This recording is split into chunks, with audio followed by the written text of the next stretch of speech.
Hi, I'm Steve Parry and I'm here to tell you about British Gas Swim Britain.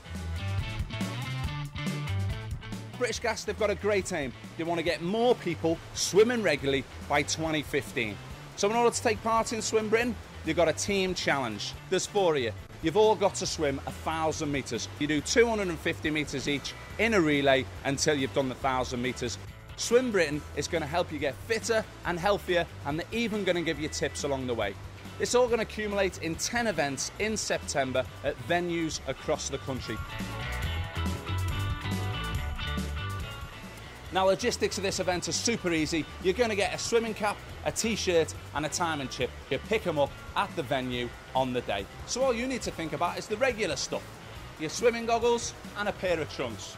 You could wear these or perhaps some of these. You might want 2 towels as well instead of 1. So you need 1 towel for poolside and also a towel for when you get changed at the end. Maybe a bit of shampoo as well. And last but not least, make sure you take some water with you. So how does the Swim Britain relay work? Well, you've got to get your teammates.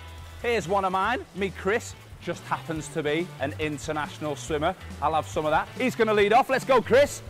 Yes. When he's done his 250 metres, he's got to make sure that his timing chip registers. Don't worry, there'll be people there on the day to make sure that that happens. Chris is then going to walk over to his second teammate, who's going to be in the transition area, and he's going to give him a high five. Nice high five. Then Chris is done. He's good to go. He can go have a little bit of a rest. It's going to get very crowded if all of you are waiting at the end of the pool. So we've got a rule. Only the person that's swimming next can be in the transition zone.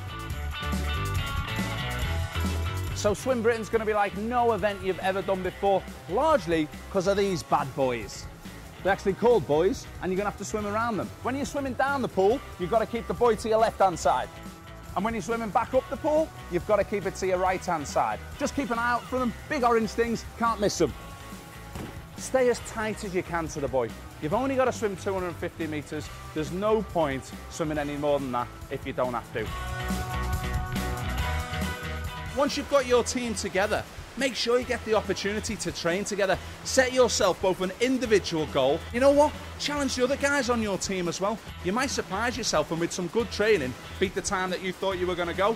What about making some hoodies with your team name on there? You're taking on everyone else in Swim Britain. You've got to get in there with the right frame of mind. Maybe you want to go in some fancy dress. I don't suggest you swim in the fancy dress. That might slow you down a little bit. Maybe you can even come up with your own song, you know. I can see all 4 of you doing the Gangnam Style. Maybe not. But most of all, make sure there's some cracking banter between you and your teammates, and let's maximise the fun that we're going to have on Swim Britain. Good luck and enjoy.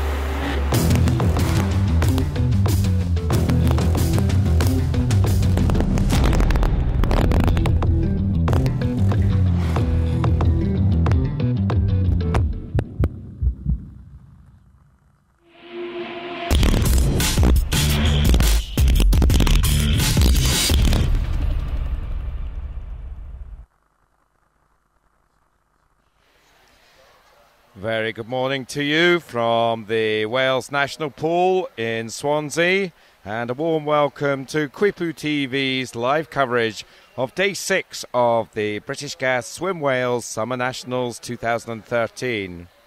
So we've had 5 days of top quality competition. I'm sure it'll be more of the same today. We have 3 more sessions to bring you today of top class swimming, featuring the very best of Welsh swimming talent, and the opportunity to see them competing against swimmers from all around the UK who've travelled here to Swansea for this terrific event. I'm Duncan McKinnell, and I'll be taking you through the action today. I hope to have some guests joining me as we go. We have some 1,700 swimmers down to Swansea this week from clubs all the way around the UK, from up in Scotland, various parts of England, and of course all around Wales. For many of these swimmers, this is the top competition of the year here in this beautiful 50-metre 8-lane pool here in Swansea. Coverage of this event is brought to you by British Gas and Swim Wales, and we're grateful to British Gas and all of Swim Wales' commercial partners for their continuing support of swimming in Wales. We have another very busy session this morning. The pool side is busy, not quite as manic as yesterday, but looking down at the gallery, there are not too many spare seats. It's a gallery that seats 1,000 spectators and swimmers, and most of those 1,000 seats are taken, so it's pretty busy here. Some colouring in is part of the essential equipment here at a swim meet, because of course there are some fairly long gaps as we go through the warm-ups and then get ourselves prepared as we go into the meet. We start off this morning with butterfly, 200 butterfly for the boys, 11 to 14s, and then the girls, 10 to 13s. Halve the distance after that, but stick with the butterfly. The older swimmers will swim 100 butterfly, boys first and then girls. Then we move on to the freestyle. We have the 100 freestyle, for many the swimming signature event. 16 heats will go for the boys, 11 through to 14, followed by the girls. Another 16 heats for them, 10 to 13s. And we finish off with the splash and dash, 50 freestyle, the 15 to 18 boys and the 14 to 18 girls. So that will be a really thrilling finish to the morning session. So settle down, make sure your coffee cup is on hand and your screen is working well, and enjoy the coverage of day 6 here with us from Swansea. Still waiting for our officials to come onto poolside. I can see the clock just coming up to 9:25, scheduled to start at 9:30, so about 5 minutes time. See there a few conversations going on, and just some last minute check. I think that might be the Sevenoaks contingent. You can see their City of Leicester swimmer just on the edge of your screen there, so you can see the swimmers come from various parts of England. They're down from Scotland as well. The men in the box look pretty relaxed this morning, so hopefully everything's going to go really smoothly. The calm before the storm. Swimmers waiting patiently for the first event. As I mentioned, that is 200 butterfly. There's scheduled to be 3 swimmers in this first heat. I can only see 2 at the blocks at the moment, but still a few minutes, so maybe there is one called off, or maybe one will scurry round before we start. Get a nice view there from the corner of the pool across to the gallery and over. You can see the windows at the end, a nice cafe overlooking the swim down pool. And that's being used as an area for coaches just to get a little bit of respite from poolside. And of course all our volunteers and officials. There's the swim down pool, so that's where the swimmers go after their race, get in there and work off the lactic. A couple of them haven't raced yet, but they're still there. Maybe just a little bit of final preparations, loosening up. As we move round then back to the main pool area, you can see our officials are now making their way onto poolside, led by our lead referee, Martin Noble. If you were watching us last night, you'll have heard a bit from Martin at the top of the show, along with the events manager, Lisa Forrest.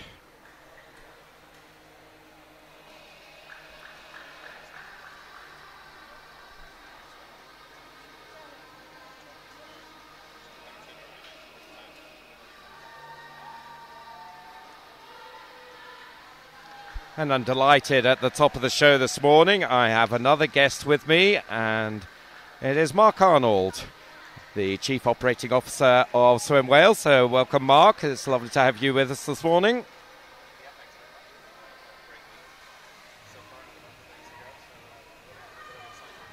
So you've got, of course, a double interest in this meet. Of course, you want it to go well as in your professional role, but personal interest as well.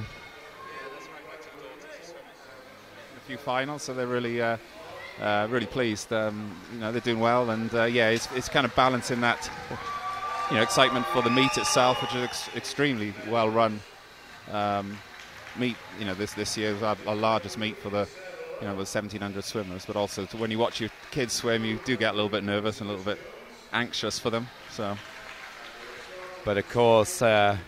Your main responsibility is, because one of a number of meets that Swim Wales put on through the year. Where does this one rank in the calendar? Oh, this one is, a couple of our meets are closed meet for Welsh swimmers only. So, all of our swimmers have an opportunity to become the Welsh champion within a closed meet. This one is really, about creating, real good competition for everyone. And because of the depth of volume, the depth of competition, we're able to say that this really is the key meet for us each year. Certainly must be very pleased with the readiness of the swimmers from across the Welsh programmes for this meet. They've really swum their socks off in the 5 days so far. Yes, no, we've some fantastic times, some really good competition, and every final seems to be quite a competitive one, where a lot of great PBs and records have been broken, and we're excited about the as I said before, the depth of the number of clubs that keep coming back every year. But each time, and each year we put this meet on, we always get new additional clubs from Scotland, from England, which I think just makes it much more of a UK competition, really. So. And that competition is now underway, so we'll be talking to Mark through this next few events, but we of course need to describe the action as well. And we do have just the two swimmers in this first heat. It's Jake Scott of Pembs County in 3 against Joseph Robbins of City of Sunderland in lane 4. 3:27 entry time for Jake, 3:15 for Joseph. So in theory, this should not be close, but at the moment it is fairly close. There's just maybe a metre or so between them as they come to the first turn.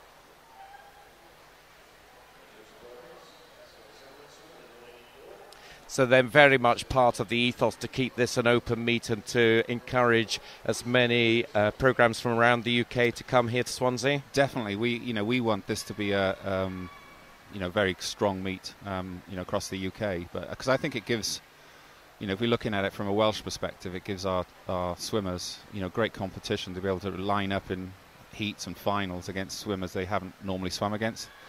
The competition is stronger because it is a UK-based meet, but I think it helps us develop the Welsh swimmers a lot by having that extra competition here in Wales.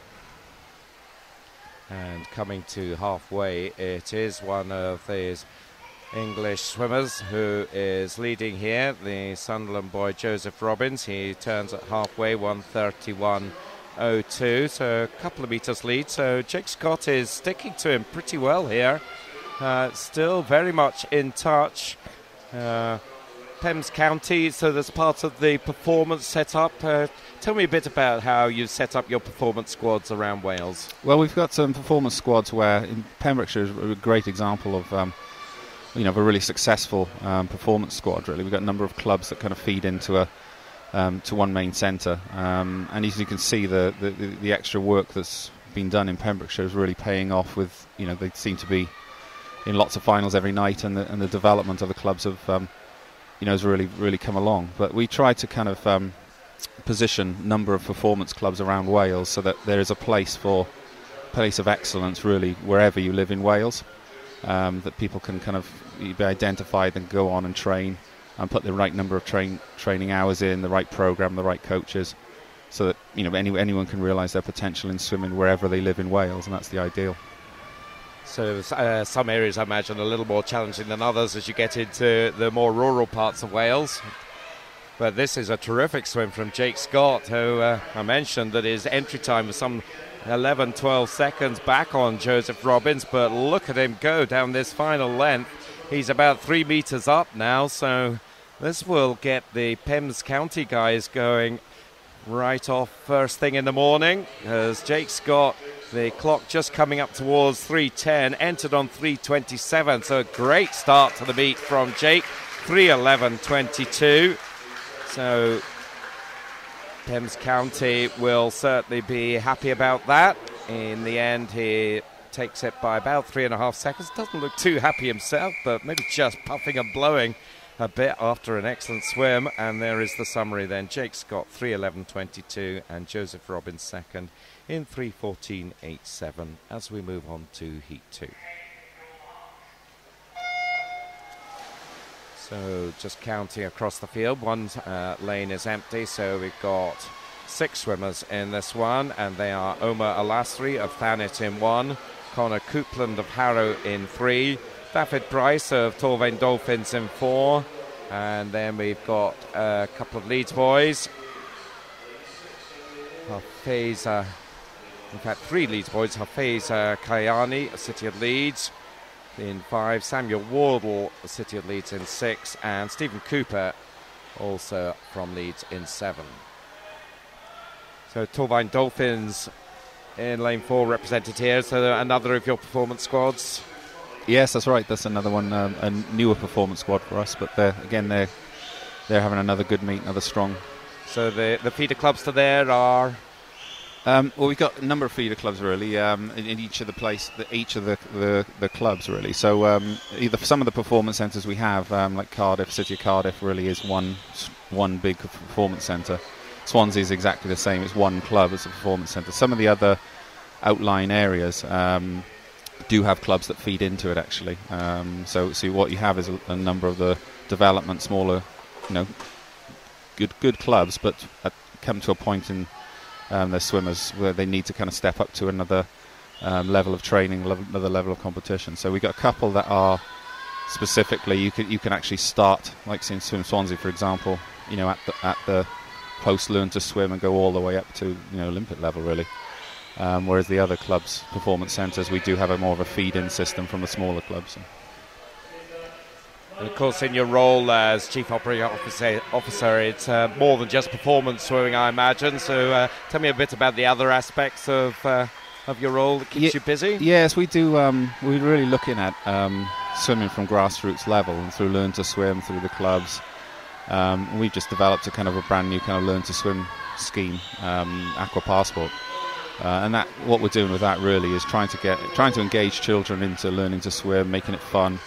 Online technology, online interaction. So we've just developed that we're rolling out, throughout Wales as far as a new Learn to Swim scheme, a Welsh Learn to Swim scheme. So you can children can actually go on there, log on, play some games, find out the progress of their swimming lessons, and it's a much more rewarding kind of experience.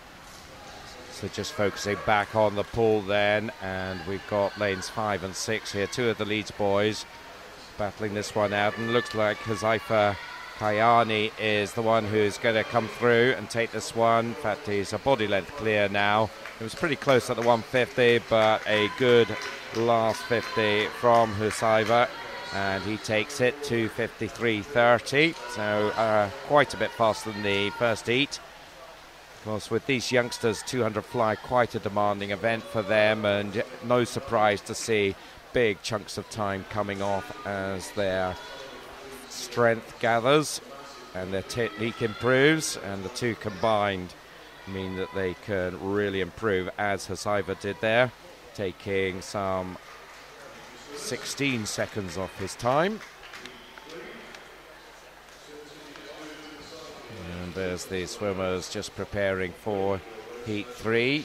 And there's the summary of the last result. Huzaifa Kayani 2:53.30, Samuel Wardle 2:55.87, and David Price in third 2:57.71. So 3 of them going under 3 minutes there, so they'll be happy about that.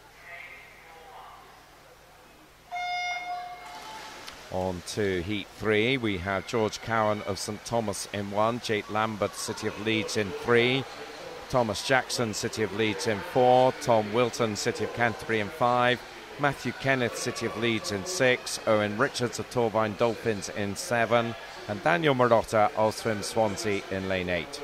Edge times in this one all around the 3-minute mark, 2:57 up to 3:01.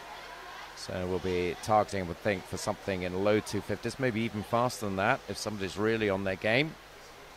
Another strong Leeds contingent here, 3 more swimmers. It must be pleasing when a big programme like Leeds comes to support your events.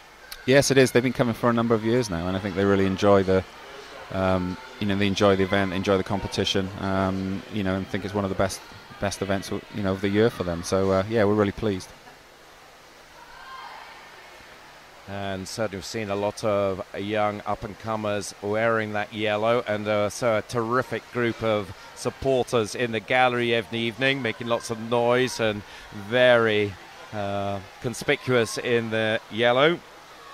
So it is one of the lead swimmers, lane 3, Jake Lambert, who's battling away with the Torvine Dolphin, Owen Richards, and it's Owen just getting the touch, 1:20.14, so he's about 3 seconds faster than the previous heat. And I guess this just makes the point of giving this competition to the Welsh boys. So Owen Richards here really having to battle with the Jake Lambert from Leeds.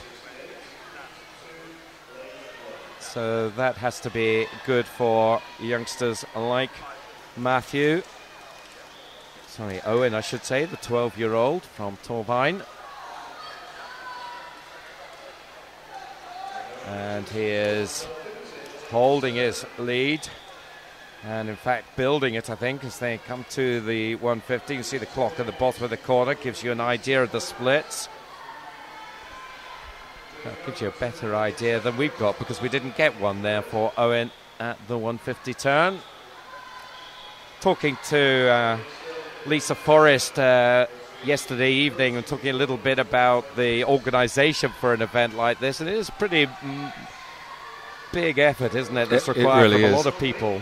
It takes a lot of organising. Lisa does a great job at pulling it all together and running it, but we couldn't do it without the volunteers and the officials and the people who give out the time, really, to help run the event and to help organise it. So I'll just interrupt you here because we've got a tight finish. Sorry about that, but I think it was Tom Wilton who came through with a really strong second half there from City of Canterbury. Wait for confirmation of that, because there's a slight gremlin on the scoreboard, but it looks like 2:46.89 for Tom. So we talked about maybe a swimmer getting under 250, and certainly Tom has. I think probably Owen Richards did as well, just behind him. Led out for a lot of that, but then just pegged back at the end there from that swimmer there. You can see in lane 5, Tom Wilton. So a number of clubs from that sort of Kent area have come and supported this meet. And the summary there, Tom Wilton 2:46.89, Owen Richards second, and Jake Lambert third. On to heat 4. Starting to see the empty lanes now. Clearly a few maybe niggles and worries amongst some of these swimmers, and so as a result of that we've only got 4 swimmers in heat 4. Lane 1, Samuel Lawton of Keynsham. Aquabear swimmer Kelvin Cockcroft goes in 2. Dyfin Jones of Church Dragons in 4. And in lane 7, William Watkins of Bridgend.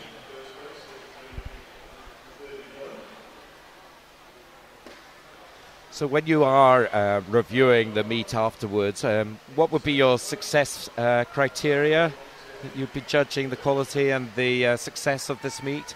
Well, I think what we normally do is sit down with Lisa and the team and just to review all parts of both the detail, but also taking a look at kind of the strategy going forward. Obviously, we're really excited to have brought the live stream in for the first time, and from the feedback we've been getting, and obviously the quality of the delivery of the live feedback is extremely pleasing, and some of the feedback from some of the parents and coaches has been very positive too. And I'd just like to thank British Gas really for helping contribute to bring this to us this week. So we'll be reviewing that, and hopefully we'll be able to bring more in the future. So that's good to hear. for my employment purposes, if for no other reason. So anyway, of course, it was quite a bit in the news after the Olympics last year that there was a cut in funding for swimming. Has that impacted you here in Wales? Well, that's still under review. The whole the ITC part of the funding, obviously, it did take a cut in British swimming. So that is still being worked through right now on the details of how that's going to fall out. Right. So wrong question to ask there at the wrong time. Clearly, some uncertainties there. We'll keep our fingers crossed for you. I know we've got some really strong Welsh talent over in Barcelona at the moment. You must be happy about Georgia Davis making the final for tonight. Very happy. Very good swim. So she's coming off from the Olympics. To make a world final, it's been brilliant. And we're seeing a really good swim here out of lane 7. This is William Watkins of Bridgend. And he's being pushed a little bit by Samuel Lawton right over on the other side of the pool, but there's going to be no last nicking of it this time. William coming in 2:46.91, pretty much identical time to the previous heat, and an improvement of 4 seconds for William. Second place, 2:50.73, Samuel Lawton ahead of Kelvin Croft. Looked like we had a swimmer there not completing the course, Dyson Jones, unfortunately, so hopefully he's okay. And it's William Watkins, the winner there. There he is. And there is the summary, not yet sorted into finish order, but you can work it out for yourself, I'm sure. William Watkins down the bottom, now it is sorted. Looking at this next heat, looks like we've got 6 swimmers going here.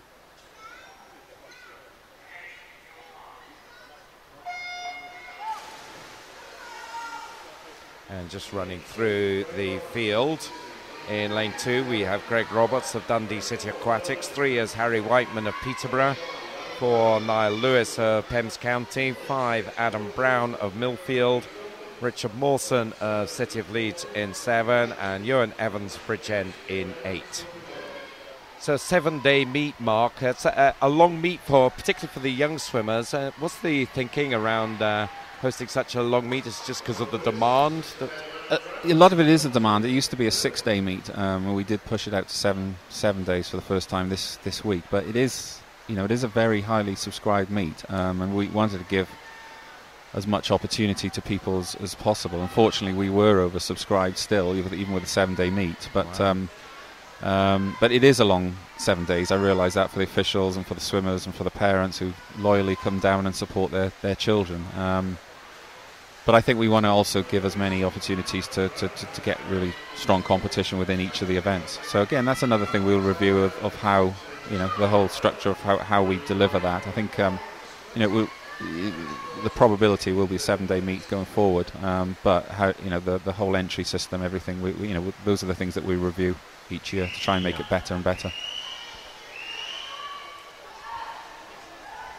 And I would imagine quite a number of swimmers are coming down for maybe 3 or 4 days just to pick out the events that they are wanting to focus on. So not everybody will be here for the duration. That's true. We've got some that come in and then some that come down by bus, and the whole team are here for the whole week. So we have a combination really of entries. So good swimming here from the Millfield swimmer, Adam Brown. Of course, a very quality programme at Millfield School, and we saw a couple of wins from that programme last night. And pushing on is Adam Brown, but Niall Lewis of Pembs County is right there with him, and Niall is looking strong coming down this last length. I think maybe he's just got the edge now. So really good stuff to drive on the back end of a 200 butterfly, and that is what Niall Lewis is doing. He was entered on 2:29.57. It's going to be around that mark, I think. Yes, very close to it, 2:29.62. So that is a big pick-up in pace from earlier heats as we move to the cycle seeded heat and Niall there, the 14-year-old from Pembs County, really pushing it on at the back end there, and I'm sure we'll see him performing in this evening's final. Adam Brown just behind him, 2:31.22 for him. You can see it. And with the 3 against his name, Richard Mawson from lane 7, 2:33.79. One of these days we'll see a full pool, but not this time. 7 go here.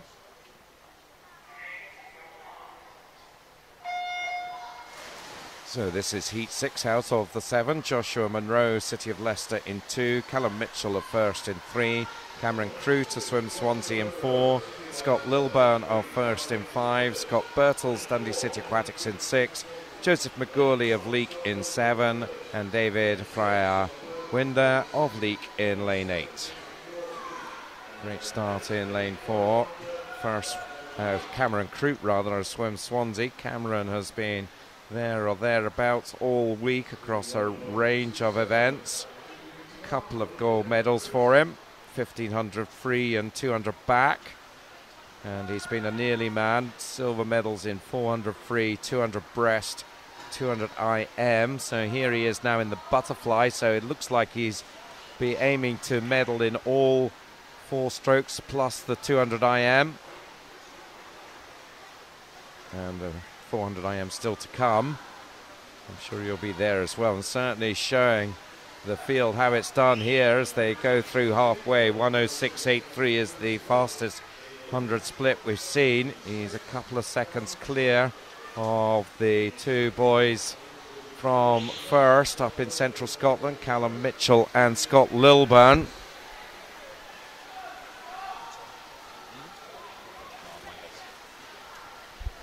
So the 2 first boys battling away there in the dark blue caps, but as you can see from your screen there, they're quite a long way back on Cameron Croot. So Cameron with the local club Swim Swansea. So you've got that Performance Swim Swansea team here, and also the, of course, as you mentioned, the ITC. They presumably operate as 2 different units, do they, or how does that work? Yes, they do. They both train at this pool at the top end of Swim Swansea, and the ITC train at National Pool. But yeah, they do have separate coaches and separate. But we try to work. You know, there is an element of working together, and just in the fact that they both train here. We've also got the Swansea University group that trains here. So it really is a very strong kind of centre of excellence, really, in Swansea. And Cameron Croot is certainly showing a lot of excellence here. This is an absolutely dominant performance from him. 2:22.09. And that is 6 seconds faster than his entry time. For somebody who is right at the top of the pecking order, that is a big improvement there. So should be pretty happy with that. I'm just looking at the championship record, and that was 2:22.32. So yet another championship record has gone. I think we counted something like 9, not counting the ones where the new events, 9 went last night out of a possible 13, I think. So absolutely terrific, the quality of swims here. Callum Mitchell won the battle of first against his teammate Scott Lilburn. 2nd and 3rd there. He looked pretty happy there as we saw a shot of him in lane 3. And there's his time, 2:30.50. Scott 2:33.11.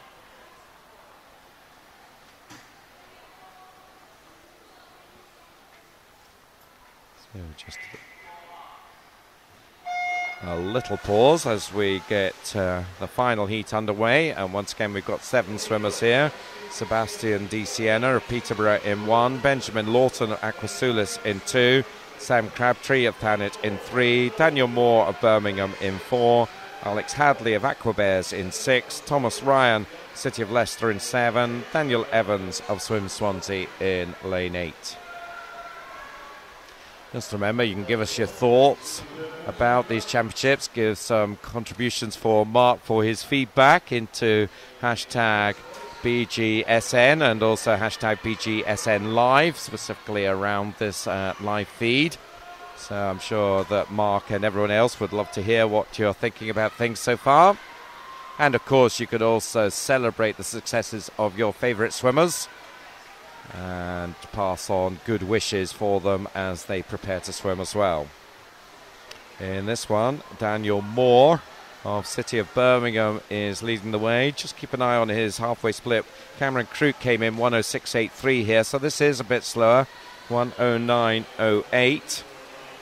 Couple of seconds back on Cameron split, but he's looking comfortable here. And of course, for a number of swimmers, they're not so bothered about the time in the heat. It's about getting a good place in the final, and I think probably Daniel Moore will be thinking just that. Certainly going nicely there, the 14-year-old from Birmingham.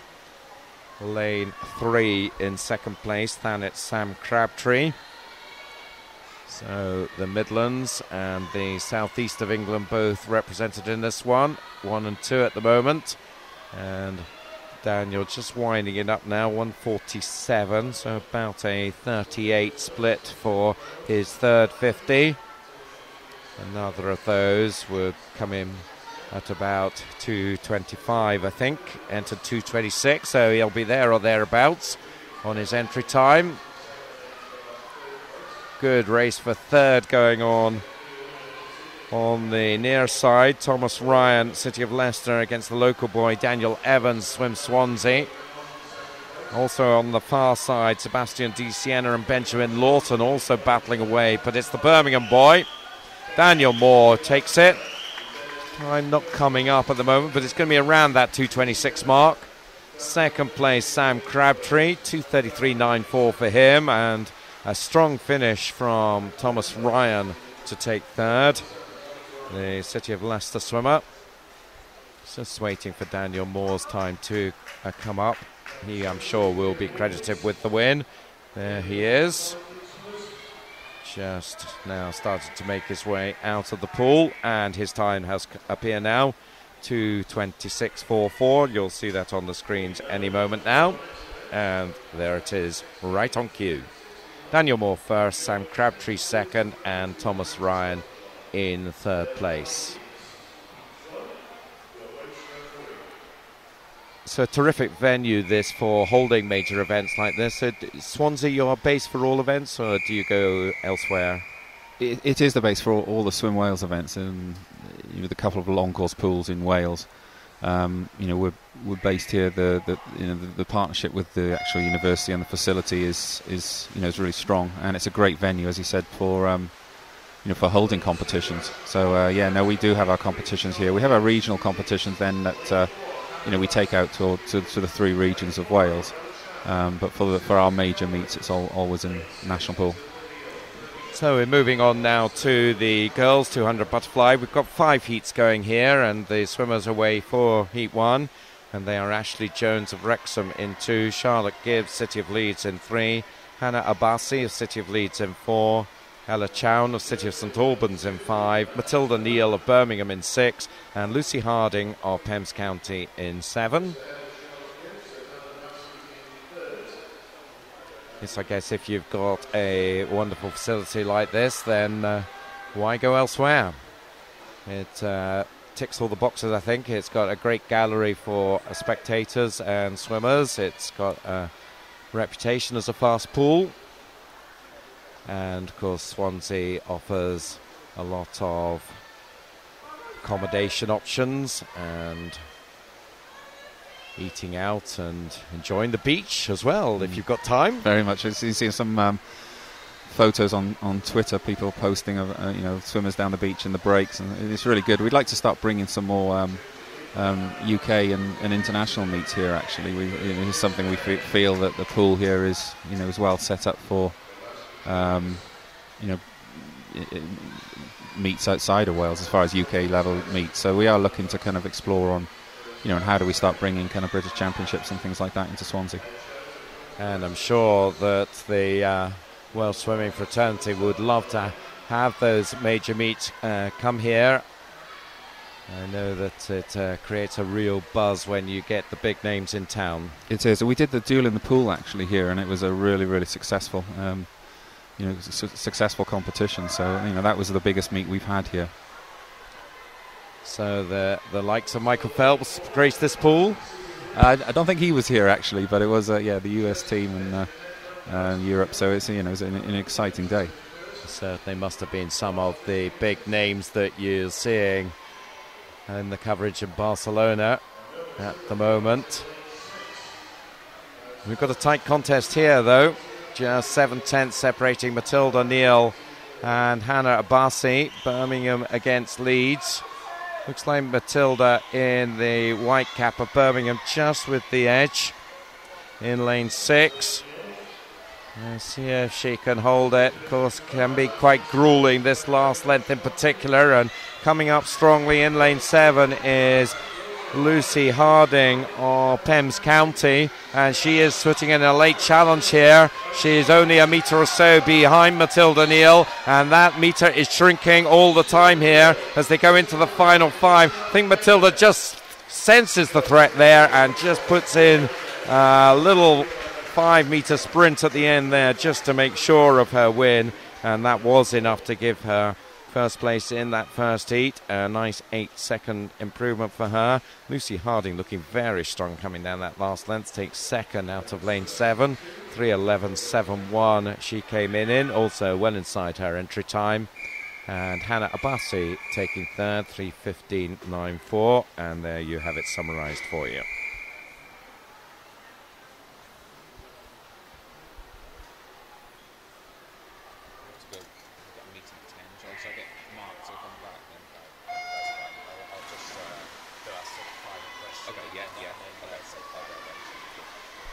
So as we move on to Heat 2, we've got Lauren Stott of City St Albans in 1, Mackenzie Morgan in 2 for Heads of Valleys, Anthea Chung of Maidenhead in 3, Eve Goddard-Smith swim Gwyneth in 4, Sinead Baker of Wrexham in 5, Kayla Lawson Modernians in 6, Megan Allison of Newport in 7, and Rebecca Klein, City of Leeds in 8. So Mark, big year for Welsh swimming with the Commonwealth Games coming up next year. Any special preparations for that? Yes, we got a team out there right now in the US Open. So they're competing right now in LA, trying to again give them additional experience of racing and preparation. So Martin Woodruff, has got a very detailed plan now leading up to Commonwealth Games to be able to hopefully deliver our many medals for Wales. We got the swimmers that can do it. So with the right preparation, the right conditions, and hopefully we'll get the results that we want. And it feels like we've probably got the strongest Welsh squad we've had for a long, long time at the moment. And we wish them well as they prepare for Glasgow 2014. But Mark, thank you very much for joining me in the last minutes. I know you've got a lot to deal with this morning, so thank you for taking the time. That is Mark Arnold, the Chief Operating Officer of Swim Wales. So thank you very much, Mark. Thank you, Duncan. So as we go through halfway then, Kayla Lawson in lane 6, and in lane 4, Eve Goddard-Smith. Well, it's interesting to get the perspective of the people behind the meet. And we hope to be talking to some of the coaching fraternity through the morning as well. We heard from Peterborough coach yesterday. I'd love to hear from maybe some of the Welsh coaches. We'd like to hear from you, of course, as well, so please do continue to feed us your tweets. Let us know what you think of things. Maybe you want to pick up on something that Mark was talking about. Meanwhile, it is still a tight contest coming down the final length here. Kayla Lawson in lane 6, doing her best to hold on to that narrow lead that she's had pretty much throughout. Eve Goddard-Smith is still there in lane 3, Anthea Chung as well, and on the near side Rebecca Kleins is really looking strong, and it's Rebecca on the near side I think might just have edged into the lead here. The girl from Leeds, part of that strong programme we were talking about there, and is she going to bring it home? Still up there in lane 4, Eve Goddard-Smith. I think it's between the two of them as they come in, and it is Eve Goddard-Smith who takes it, 2:58.93. Second, Rebecca Kleins, 2:59.50, and Kayla Lawson has to settle for third, having led for a lot of that race, 3:00.42 there. There you can see the swim Gwyneth girl, Eve Goddard-Smith. And we're there it is now summarised into position order. 2:58.93 for Eve, Rebecca Klein second, 2:59.50, Kayla Lawson third, 3:00.42. So we move on to heat 3. We've got 6 swimmers here with 2 empty lanes in the middle of the pool. So going through the 6, Sophie Bravin from Swansea goes in 1, Georgia Williams of Chester in 2, Rebecca Fisher of City of Leeds in 3, Megan Rogers of Pembs County in 6, Natalie Roos of Peterborough in 7, Alice Oliver of Birmingham in lane 8.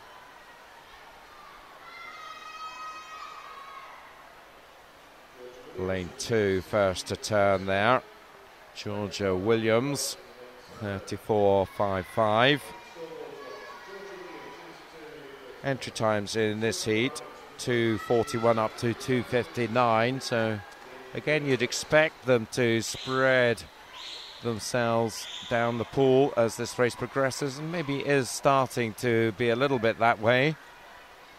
Georgia Williams of Chester continue to lead them, because just over the Welsh border.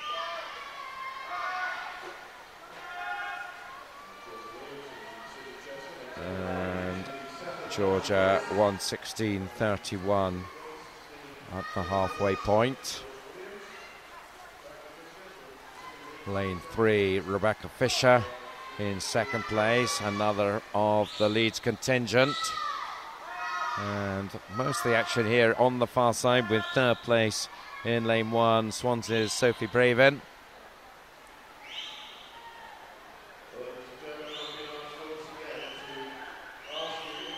So lanes 2 and 3 then. Georgia Williams, Rebecca Fisher.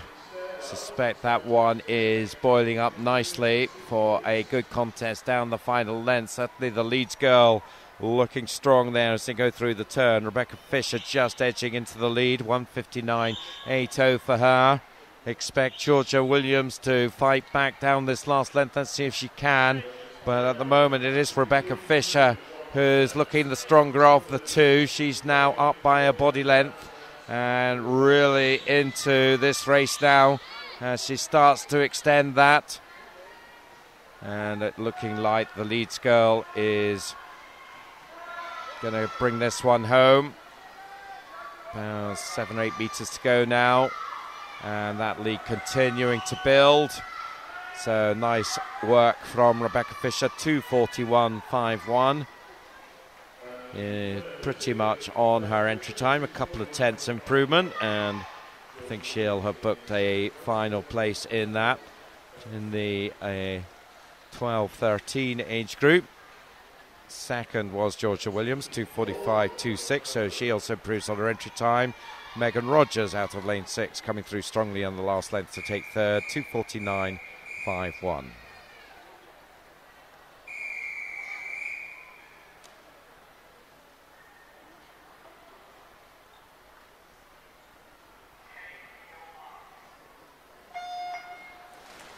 So on to heat 4 out of the 5, and for the first time this morning we do have a full pool.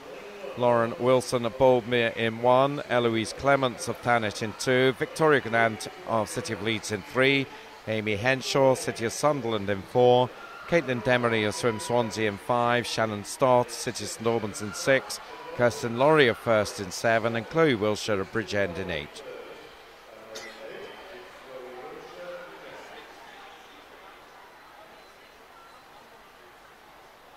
So through the first turn, Caitlin Demery in lane 5. 13-year-old from Swansea.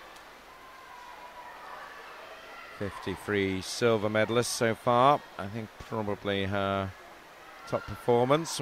Silver as well in the 100 fly, so some fly in the form book this week.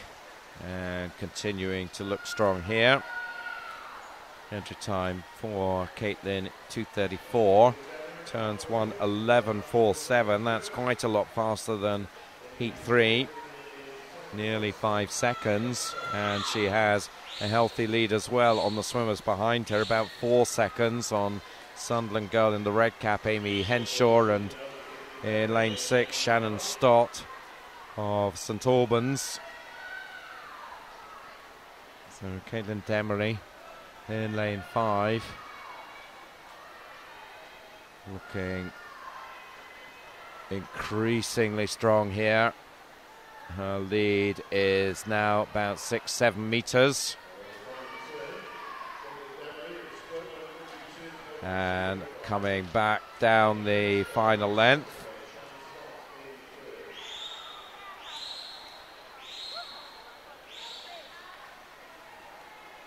Still fairly close for second. The Sunderland girl, Amy Henshaw, I think just has the edge at the moment over Shannon Stott of St Albans, but not decisively clear yet. The one who is decisively clear is Caitlin Demery. She comes to the final 5 in the blue cap of the local team, Swim Swansea, and she takes heat 4. Amy Henshaw second, 2:39.17. Shannon Stott 2:40.44. The time up there for Caitlin Demery, 2:38.56. I think that might get adjusted. Her lead was certainly more than that over Amy Henshaw. I think that might be a time that gets changed, but we'll just wait for confirmation of that. The nice shot there of Caitlin. I wonder if she's going to turn around for us. Maybe not. So there is the tone. That time from Caitlin has been adjusted, 2:33.36, so she improves by nearly a second on her entry time. To take that with Amy Henshaw second, Shannon Stott third. Looking at the meet record there, 2:33.33, so she was just 300ths away from that there, Caitlin Demery. So we'll be well pleased with that. So watch out record this evening. Of course, maybe watch out record in Heat 5. Because we have a couple of really fast-looking swimmers here. Amy Richards of Heads of Valleys, 400 freestyle gold medalist, and beside her Bethan Hinnett, the 200 IM gold medalist. So it should be a good race between those two coming up. I think they're both there on the blocks. We've got a little hiatus here as we prepare. And I'm glad to be joined now by Mark Tancock once again. This is becoming the top team, I think, you and me, Mark, here at these championships. So welcome back.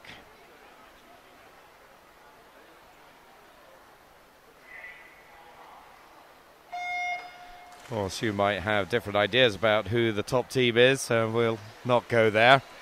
So moving on to the last heat. Emily Johnson, City of Leeds in 1, Rachel Waller of Redditch in 2. Lane 3 is empty. 4 is Amy Richards of Heads of Valleys. 5, Bethan Hinnett of Coventry. 6, Martina Ruszkowska of Swim Gwynedd. And Tia Ward of City of Leeds in lane 8.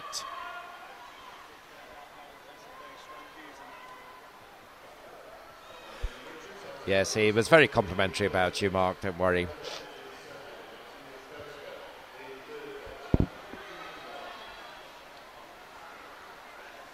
Anyway, we are focusing on the swimming here, and we were talking about Amy Richards and Bethan Hinnett maybe having a tight contest at the moment. Amy is at least 2 metres up. There you go, from Heads of Valleys. So a small program, but a talented swimmer here. And she is going to hold that 2 metres advantage through the halfway point. 1:12.68, about a second back on the split from Caitlin Demery. And not too far behind her, Bethan Hinnett, 1:14.52. So around 2 seconds the gap, but it looks like maybe Bethan is going to push and try and close that down in the second half. Let's wait and see if that's true. Martina Ruszkowska, she's another one that had a good meet. bronze medalist in the 400 IM, probably her best performance so far, certainly in terms of places. She goes in lane 6, the Swim Gwyneth girl. Final turn though, and it still is Amy Richards, and she's held that lead pretty much, just under 2 seconds now. So if there is going to be a push from Bethan, it has to come now. In the white cap, still a couple of meters the gap, so is that how it's going to finish up? Amy in lane 4, Bethan in lane 5, and the lead now starting to shrink. She's left it pretty late, Bethan, if she is going to challenge, but the challenge is coming in now. She's got the lead down to about a body length, but I don't think Amy will let it shrink much further. Although she's looking the other way as she breathes, she must have been very aware where Bethan was there, and Amy takes it by a second in the end, 2:35.06. 2:36.16 for Bethan Hinnett, and Martina Ryszkowska third in 2:40.77. So I don't know who set the program here. Starting off the morning with 200 fly. That feels a bit cruel. Especially if you've had a bit of a late night or you're a bit tired from the day before. But I'm sure these girls are well prepared. Yeah, and certainly they put in some good performances there. We've already seen one meet record go this morning. That was Cameron Crute of Swim Swansea. And we were very close, as we saw from Caitlin Demery as well a couple of heats ago. There's the 1, 2, 3. Just leaving your screens there from that last heat of the girls' butterfly. We're still with butterfly, half the distance now as we move back to the boys and the 15 to 18-year-olds. 8 heats will go here. Liam Walsh, City of Cardiff, is in lane 3 here. Guto Williams of Swim Gwyneth in 4. And Sam Thompson of Novio Cigar in lane 5.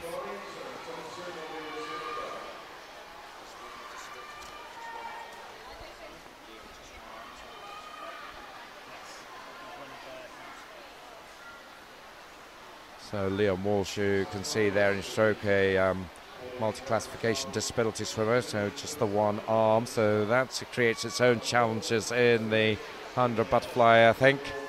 You obviously got to keep your balance as a swimmer there, and that's quite hard to do as a disability swimmer there, but he's doing his own thing as the able-bodied swimmers about 2 meters apart, Guto Williams and Sam Thompson. About 3 meters apart. Guto of Swim Gwyneth is going to take it. Entry time 1:10.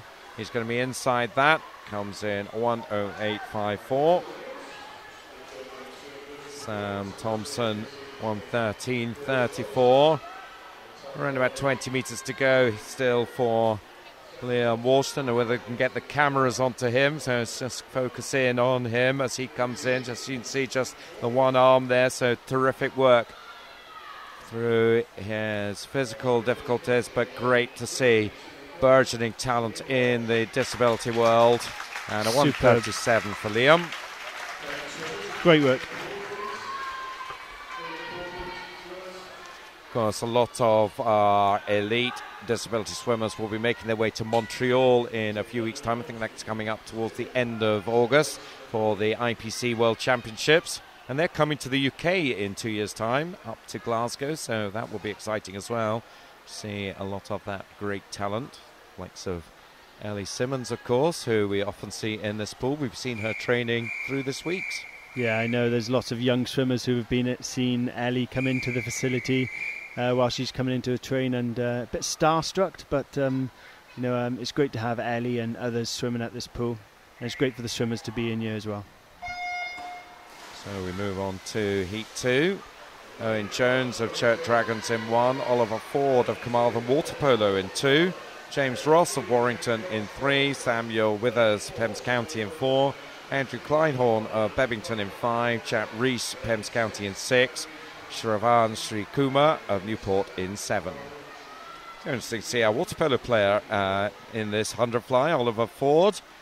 from Carmarthen. Of course, they have to be really fast over about 3 metres generally.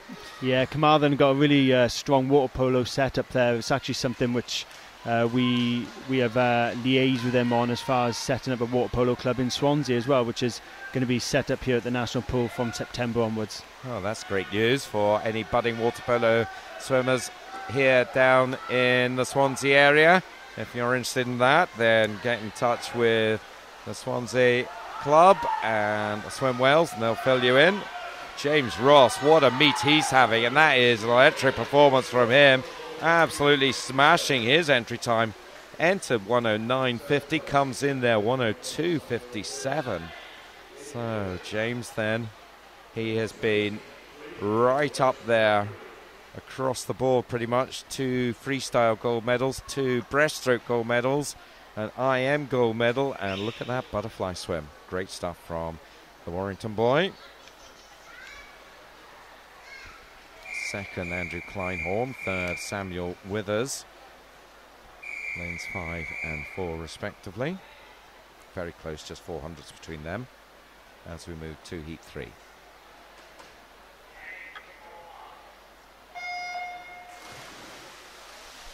Again, an empty lane in this one, so I think as we get to day 6, maybe just getting some tiredness and some minor injuries, just meaning swimmers are pulling out maybe of some of the races that they don't quite fancy so much.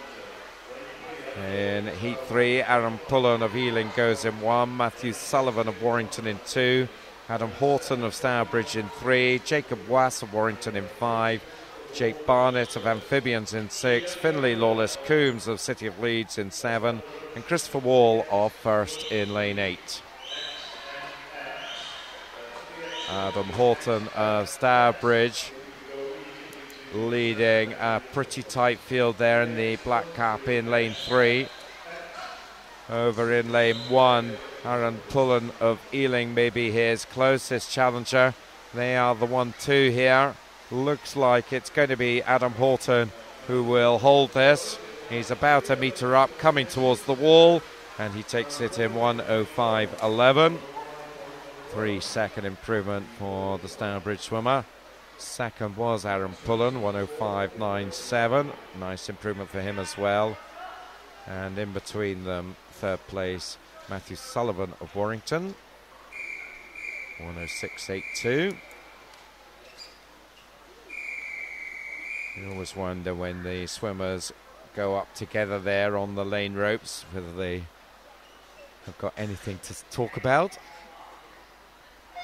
or whether they studiously ignore each other. Heat 4, Liam Noonan of Lincoln Vulcans in 1, Conor McNeil of Ren 96 in 2, Matthew Lowe, City of Leeds in 3, Joshua Hillman of Rotherham Metro in 4, Owen Roberts of Nova Centurion in 5, Jordan Strathern of Lincoln Vulcans in 6, Grant Davis of Clantrasant in 7, and Giovanni Di Siena of Peterborough in lane 8. Good start from Conor McNeil in lane 2, and also lane 7, Grant Davis, Clantrasant. So these two leading the field out. The rest of the swimmers pretty much in a line. So it's yellow capped lane 7 Grant Davis, blue capped Conor McNeil in lane 2, and I think maybe Conor has just got the edge here. Let's see if he can hold it. Yes, he will. 1:04.79. Still not as fast as James Ross from a couple of heats ago. That remains the time to beat, 1:02.57, but a good effort there from Conor, comfortably inside his entry time. Grant Davis second, 1:05.57, and Matthew Lowe third, 1:06.96. And the result there summarised for you. 1:04 through to 1:11. See a programme being waved, gives somebody some air in the foreground there. It is fairly warm here. I think there's been days when it's warmer, to be honest, so not too bad here in the Swansea pool this morning. I can vouch for that. A bit cooler today, Duncan, that's for sure, up here, up in the commentary area as well. And on to heat 5, Gethin Dibben of Llantrisant in 1, Owen Leary of Bridgend in 2, Thomas Hitchin of Hereford in 3, Jack Talentire of City of Sunderland in 4, Alex Rosser of Torvine Dolphins in 5, Carl Taylor of Wrexham in 6, Joe Hamilton of Stourbridge in 7, and Conor Lowry of Sevenoaks in lane 8. So at the turn, all fairly close. But except for lane 8, that is, Conor Lowry of Sevenoaks is really pushing on in the white cap on the near side, down at the bottom of your screen. Maybe they're starting to claw him back now, though, led by lane 6, Carl Taylor. And he's pretty much there as Conor just tying up at the end here. Lane 3 coming up strongly as well. And it's Carl Taylor who sneaks it by 0.02 of a second. 104.55. Thomas Hitchin, 104.57. And that early leader, Conor Lowry, ends up in 3rd. Just finding it hard there down those last 20 metres or so. Carl Taylor then first, Thomas Hitchin 2nd, Conor Lowry 3rd. 3 heats to go. And we have Stephen Davis of Wrexham in 1, Stefan Morris of Novio Cigar in 2, Nathan Watt of St Thomas in 3, Matthew Eskell of United Bristol in 4, Thomas Barron of Torvine Dolphins in 5, Jonathan Orchard, Thames County in 6, Matthew Murray of City of Milton Keynes in 7, and Alex Isidoro of Amphibians in 8. Matthew Eskell in lane 4.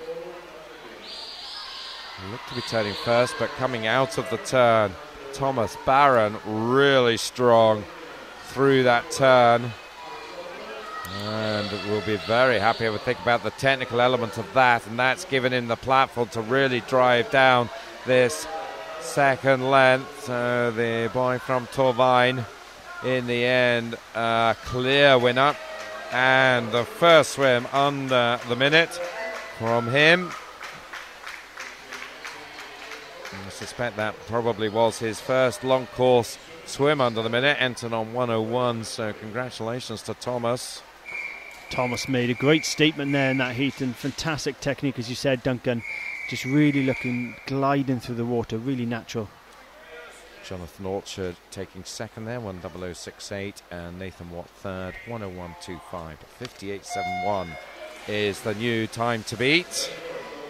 As we move on to heat 7, with 6 swimmers in the pool. Dalton Reed of Wigan Best in 1, Reece Seymour of Chase in 2, Daniel Thomas of Pembs County in 3, Toby Sariki of Leander in 4, Matthew Fairless, Torvine Dolphins in 5, and over in lane 8, Braden Hartles of City of Birmingham. I had the unfortunate circumstance of standing next to Toby Sariki actually in lane 4 the other day, and some of these boys, 17 years of age, they are giants of swimmers. So you can see that in the strides they make through the water as well. Toby, the 50 fly gold medalist, double distance here, and he's got plenty of company.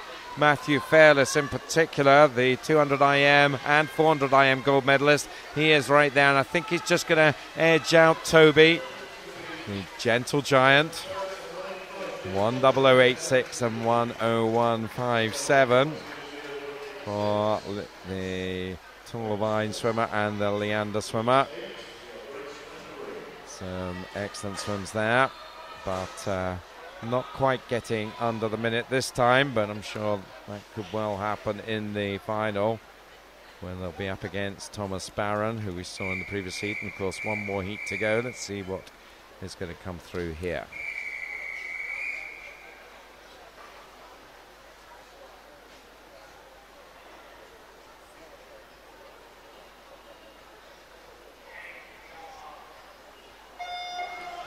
So away they go. Ross Hill of Chase in 1, Samuel Wilde of Mould in 2, Andrew Plummer of Wigan Best in 3, Ian Elric of First in 4, Elliot Bloor of Crew Flyers in 5, Regan Heatley of City of Cardiff in 6, Matthew Holland, Wolverhampton in 7, and Tor Wheeler of Amphibians in 8.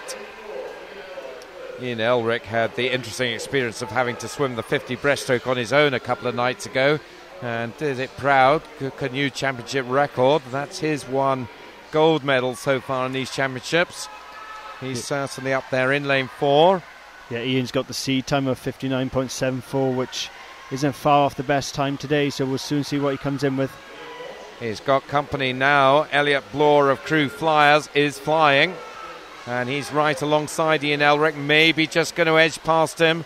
It's between these two, but I think it will be the crewman who's going to edge it as they come in 59.56 and 59.79. So he will have 3 swimmers going into the final with a sub-minute time. All of them, of course, in the 17-18 age group. We'll, of course, have the final in the 15-16s as well this evening. And there is the summary for you. 59.56, Elliot Bloor. Ian Elric second, 59.79. Andrew Plummer taking third in 101.50. So we move now to the older girls, 14 to 18, 100 butterfly. And we've got, again, 8 heats here.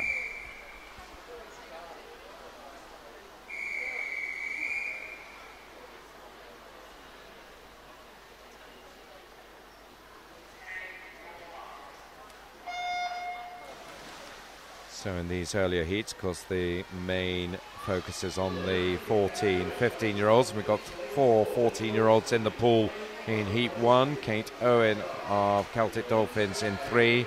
Olivia Robson of Neath in 4.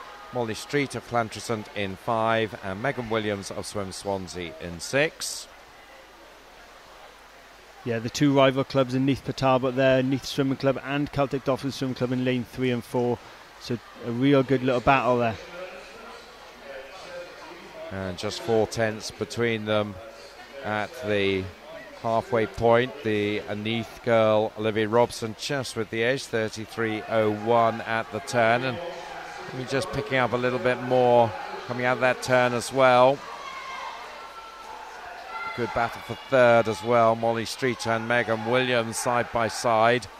Yellow and blue caps, but it is still Livy Robson ahead of Kate Owen by about a metre, and I think she's going to hold that through the remaining 5 metres of this race. In fact, increasing it slightly as she comes into the wall in 1:11.13. Nice 5-second improvement. It's great to see these younger and maybe less experienced swimmers really knocking big chunks off their entry times. And Olivia has done that. Kate Owen also, 1:12.69 for her. And Megan Williams taking that 3rd place. A fair amount of puffing and blowing there, but a little smile at the end as we go to the summary. Olivia Robson first, Kate Owen second, and Megan Williams third. So on to Heat 2. Catherine Parsonage, Church Dragons in 1, Isabel Davies, Pembs County in 2, Erwin Lewis of Celtic Dolphins in 3, Molly Anderson, Swim Swansea in 4, Caris Oliver of Llantrisant in 5, Ellie Matthews also of Llantrisant in 6, Bronwyn Schaderberg of Noviu Cigar in 7, and Harriet Wasnage of Swim Swansea in 8. So lane 5, Caris Oliver, one of the 2 Llantrisant swimmers in the pool here, turns in the lead, 32.43, about 6 tenths faster than the first heat.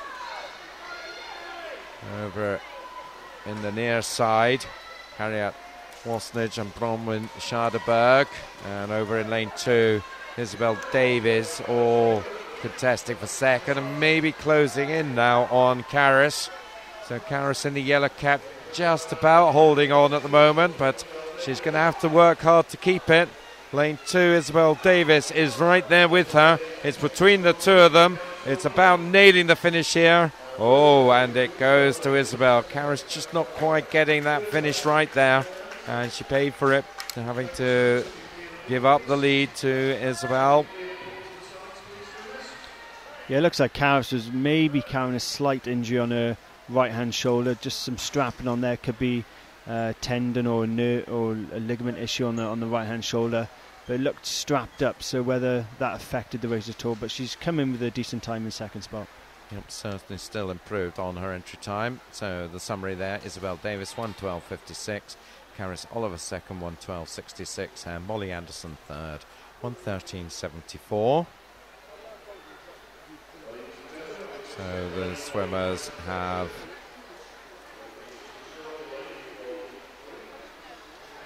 cleared the pool. And in fact, we are moving to presentations now. So these 200 butterfly young events and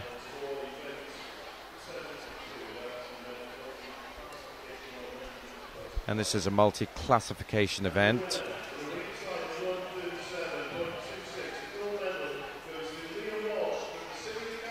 And this is the multi-classification medal being awarded.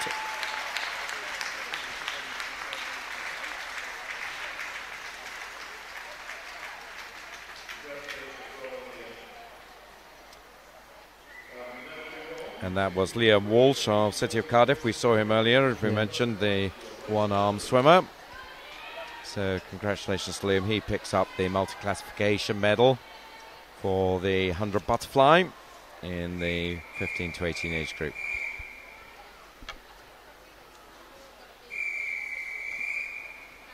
So back to the swimming, and this is heat 3 of the girls 100 butterfly. All these swimmers in the 14-15 age group. We have Phoebe Love of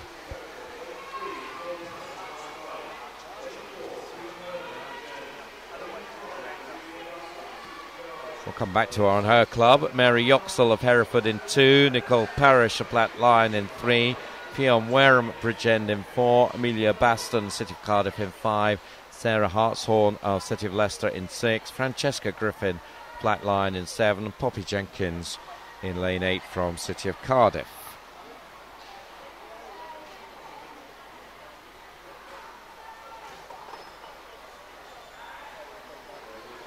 And it's Potters Bar Swimming Club. Was the mystery club, Phoebe Love in lane 1. So nice to have Potters Bar joining us here.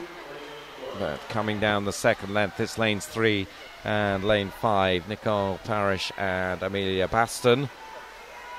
Black Lion against City of Cardiff, and I think it's going to be the Cardiff girl just edging it here, Amelia Baston, as they come in, and she does take it, 1:11.28. Second place, Nicole Parrish, 1:11.76. Fionn Wareham in third place. And there is the summary. Amelia Baston, Nicole Parrish, Fionn Wareham. Next up, heat 4.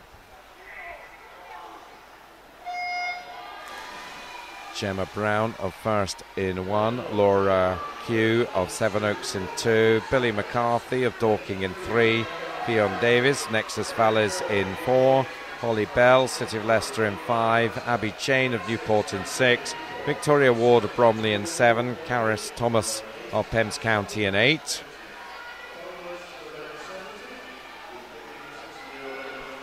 Lane 2, Laura Q. I think maybe it's going to turn first, although, well, lane 7 maybe got it. It was, in fact, lane 7 just getting the touch there, 33.03, Victoria Ward. So Victoria from Bromley, she's in the older age group, 16 to 18s. So she'll need to push on here. This is a close one, though. All 8 swimmers, just a body length or so spread between them. Certainly Victoria in lane 7 is right in the mix there, but a number of swimmers could come and challenge her, particularly those around her. Karis Thomas in 8, Abby Jane in 6. See who gets the touch. It goes to Karis, 1:12.38. Second place, Victoria Ward, 1:12.69, and Billy McCarthy in third place, 1:15.60. So that should be confirmed as the 1, 2, 3, and there you have it.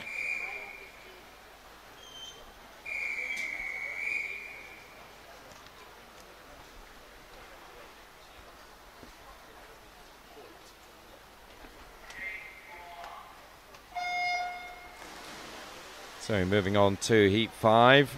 Eleanor Bloor of Crew Flyers in 2, Laura Clark of Mould in 3, Emma Sutton of Llantrisant in 4, Jennifer Sharp, City of Sunderland in 5, Emma Williams of Llantrisant in 6, Mari Chaplin of Wrexham in 7, and Annie Williams of Swem Gwynedd in lane 8. I'm delighted to be joined now by Di Thomas, coach from Celtic Dolphins. So Di, thank you very much for taking a little bit of time away from the poolside to join us this morning. Thank you. That's okay, Duncan. Thank you. We'll be talking to Di for a few minutes over the next few races. We will, of course, keep you posted on what's going on in the pool as we go. And you can see this is a very close one here. Lane 3 and lane 7. Of course, Di, I don't know whether any of your swimmers are coming up anytime soon, but we'll keep an eye for them as well. Lane 3, Laura Clark looks to just have the edge here, the Mould swimmer in lane 3. It's a close one though. See if she can hang on. Oh, she does, but only just 1:10.17 for her. Second place, Emma Sutton, 1:10.41, and Mari Chaplin just behind her, 1:10.58. Summarised for you there. 4 swimmers under 1:11.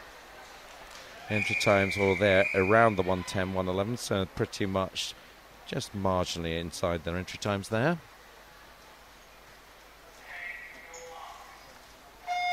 Well, it's not a lot of time to chat through these 100 races, no. Just over the minute. Lucy Gain of City of Oxford goes in 1, Olivia Handley of Beckenham in 2, Ellie Cox of Sevenoaks in 3, Lucy Emerson, City of Leeds in 4, Megan Squire, City of Cardiff in 5, Rachel Heatham of Warrington in 6, Georgia Callender of Mulgai and Bearsden in 7, and Lois Hopkins of Swim Swansea in lane 8. So for you, Di, as coming to this programme, is this a really key meet for you? Yes, it is, Duncan. It's a particularly key meet for the club. We sat down at the beginning of this swimming year and planned that this was going to be one of our target meets. So in the preparation leading into this race, will you have tapered your swimmers? Yes, certainly. The last 2 to 3 weeks, certainly volume has been tapered off, and we've been doing a little bit of speed work to get them up to pace. So we're into day 6 now. Is it paying off for you?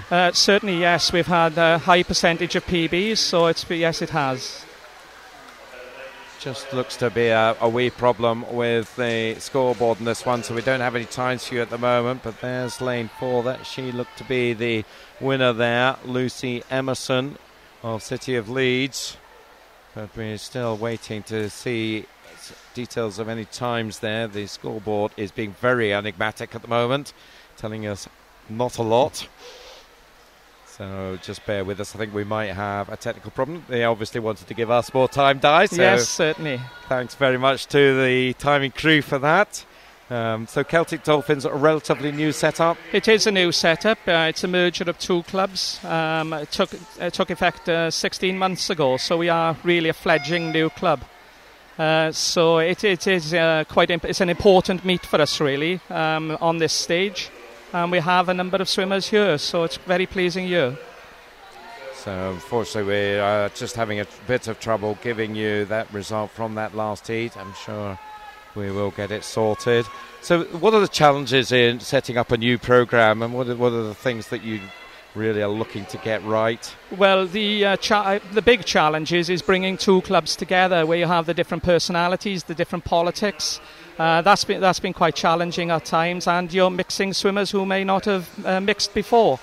So they start training together. So it's quite an important thing to get right. Is the culture really at the start, with the aim to getting forward, having a good development plan for the Dolphins. We sat down with the chairman, worked out for the club for the benefit of the swimmers really.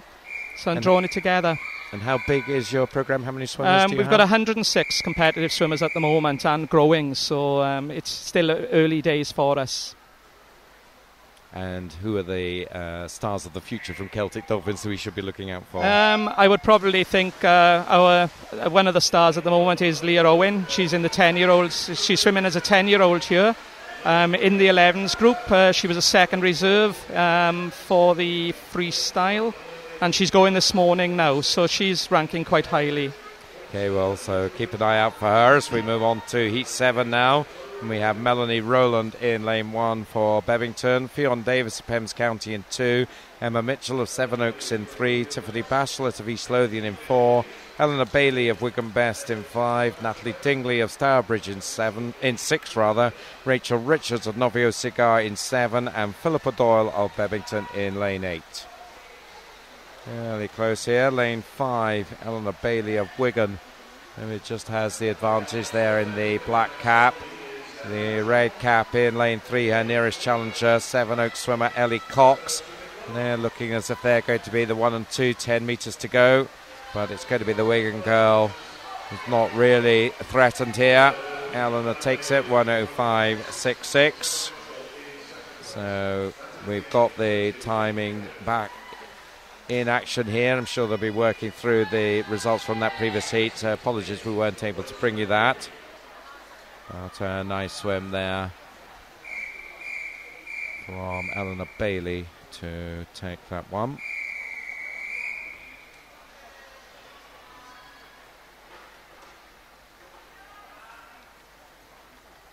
And the summary for you there. As we move to the final heat. And in this one we've got Ellen Gordon, Novio Cigar in 1. 2 is Tamara O'Sullivan of Chase. 3 her teammate Bryony Woolley. 4 is Chloe Laforge of Bridgend. 6 City of Cardiff, Zena Al-Kelabi. 7 Abigail Fellows swim Swansea, and Natasha Johnson of City of Cardiff in lane 8. How about pool time, Di? Was that all organised up front in terms of getting the pool time that you need to bring on these swimmers? Yes, it was. We got together in partnership with Celtic Leisure. We created the Celtic Dolphins Club. I sat down, I put forward a plan as what pool time I would need for the development club. They've come up, we have 16 hours available to us now across all the squads. So, and there is going to be more pool time available to us. So important to have your swim venue providers on side for this, so that's really encouraging to hear. As Tamara O'Sullivan leads that one in, 1:07.18 for her, a second improvement. And there in the pool, I don't know whether we can focus in on lane 6, Zena Al-Kelabi, because she is 15 today. 5th place there for Zena, 1:09.86. So Zena Al-Kelabi, happy birthday to you. And your family and friends wish you all the best, and we're very happy to pass that on. So that's the 100 butterfly done with. We thought we didn't have an awful lot of time to chat in that. We'll have rather less, I would think, next up with the 100 freestyle. The young boys in this one, 11 to 14, 16 heats here. But we'll do our best, Di, okay, to snatch in a few comments as we go. The first of the 16 heats, Lewis Smart of Littlehampton in 1, Thomas Jenkins, Chepstow in 2, Thomas Cudahy, Swim Conwy in 3, Joseph Cleverley, City of Cardiff in 4, Shay Parfitt, Heads of Valleys in 5, Pierre Oosthausen of Hereford in 6, Adam Baker of Aquabears in 7, and Gianluca Joseph in 8 from Heads of Valleys. When you're entering your swimmers for a meet like this, Di, do you put them into every event that they've got times for, or are you selective? No, we're quite selective in what they do. They will have target events that they'll want to go for. We usually decided at the beginning of the year what their goals are going to be. I leave it a lot to my swimmers, even at a very young age of 10 and 11. Although I insist they do every stroke through the year when they're very young. I do leave it to them for these events what they feel best at, and I give them the advice based on the times that they're doing. So this one is a close one. Thomas Jenkins in lane 2. I think he's just going to hold off the competition, but they're all lining up at him. Oh, no, he didn't, in fact. Shay Parfitt looks to have just snatched it out of lane 5. Didn't see that one coming. Shea a couple of seconds inside his entry time. There he is, just cooling off a little bit. The boy from Heads of Valleys, and summarised for you there. 600ths in it between Shea and Thomas, with Lewis Smart in third, just 1600ths further back. On to Heat 2, 6 swimmers here. Harry Way in 2, Stephen Cooper in 3, Joshua Lewis in 4, Theo Sava in 5, George Davis in 6, and Tom Wilton in 7. Cracking start in lane 2 from Chepstow's Harry Way. He has really broken away early on here. On the far side, right up at the top of the pool there, on your shot. And you can see the extent of his lead there as they go through the turn. It's 4 or 5 metres as he turns in 35.4. It never ceases to amaze me with some of these young swimmers just how much they can improve when they come to a big meet like this. So, does it amaze you, or have you been seen it so often that you're no longer amazed? I have seen it quite often, and they do work towards these major meets, so it is quite common for them to take off significant time, and they are at their peak at the end of the season. This meet is at the end of the season. Yes, that is right. And of course, a long course event, I imagine that they'll certainly, with the exception, I guess, of the Swansea and Cardiff guys, all their training will be short course, and most of their competition will be short course. Yes, I do try and build with the Celtic Dolphins. We do train once a week in this pool, at National Pool here, and I do build in a fair. We've done 6 or 7 long course meets this year. I try and build long course meets in. We go to Cardiff and here quite often during the year.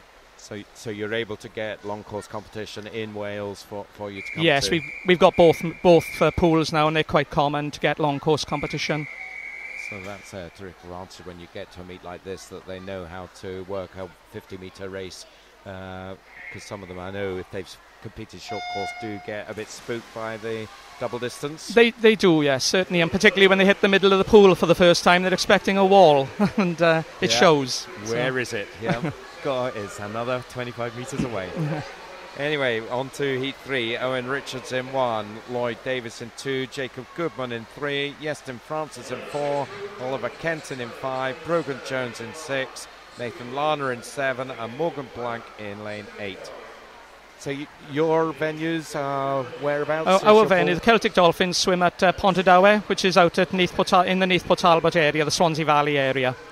It's 25-metre 6-lane pool, and we train at this pool, as I said, once a week then on a Wednesday evening. Is it a challenge to get pool time here at Swansea? Yes, certainly in this pool. Yes, certainly is a challenge for us, but we have managed it, so hopefully try and get a little bit more as well, so we'll see how things plan out. So if the Swansea venue people are listening, Celtic Dolphins would like some more pool time. What could you do for us? 104.56 there, Jacob Goodman, the Sevenoaks swimmer. Sevenoaks certainly having a really good time of it here this week. And that's a nice swim from Jacob there. So red cap comes off, the white cap, nice to see him with the Welsh crest on his inside cap there. So nice touch from Jacob. And there is the summary of the result. Jacob Goodman first, Yestin Francis second, and Lloyd Davis third. So moving on to Heat 4, 16 heats in all in this one. No swimmer in lane 3 here. We have Jake Lambert in 1, Benjamin Rayner in 2, Kelvin Davies in 4, Morgan Elliott in 5, Morgan James in 6, Jack Roberts in 7, Cameron Thomas in lane 8.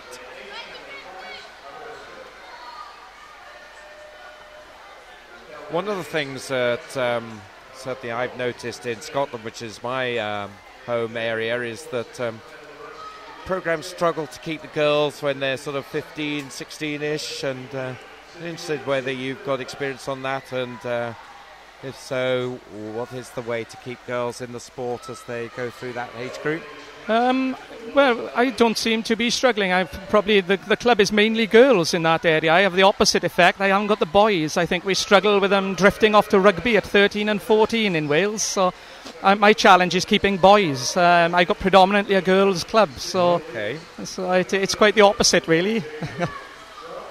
105.46 then. Calvin Davis taking that one. So what would be the balance in your club roughly between girls and boys? We're probably 80% girls. How many? Sorry? 80% girls. Wow. Yeah. So boys, if you want to get in among the girls, you know where to come. Come to the Celtic Dolphins. Certainly plenty of girls there. 105.46 then Kelvin Davis. Benjamin Rayner second, 107.22, and Morgan James third in 108.70.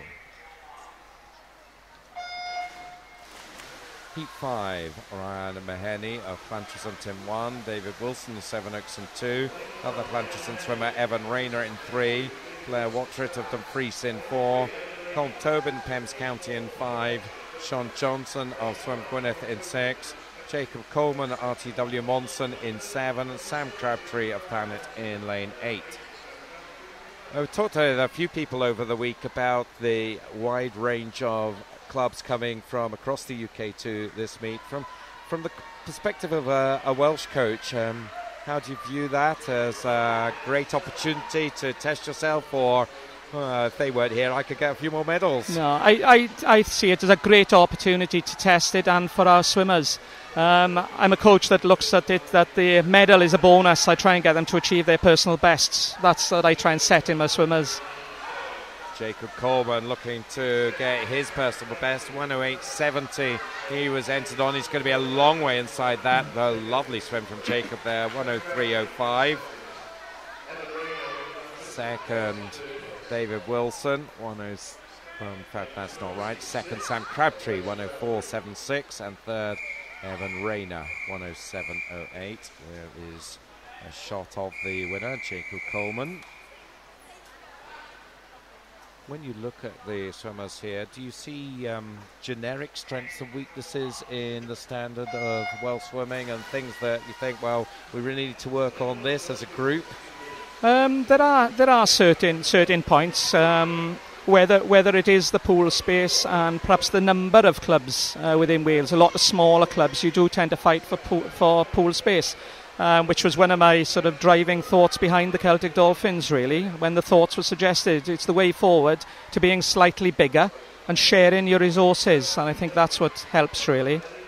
So stronger together. Yeah.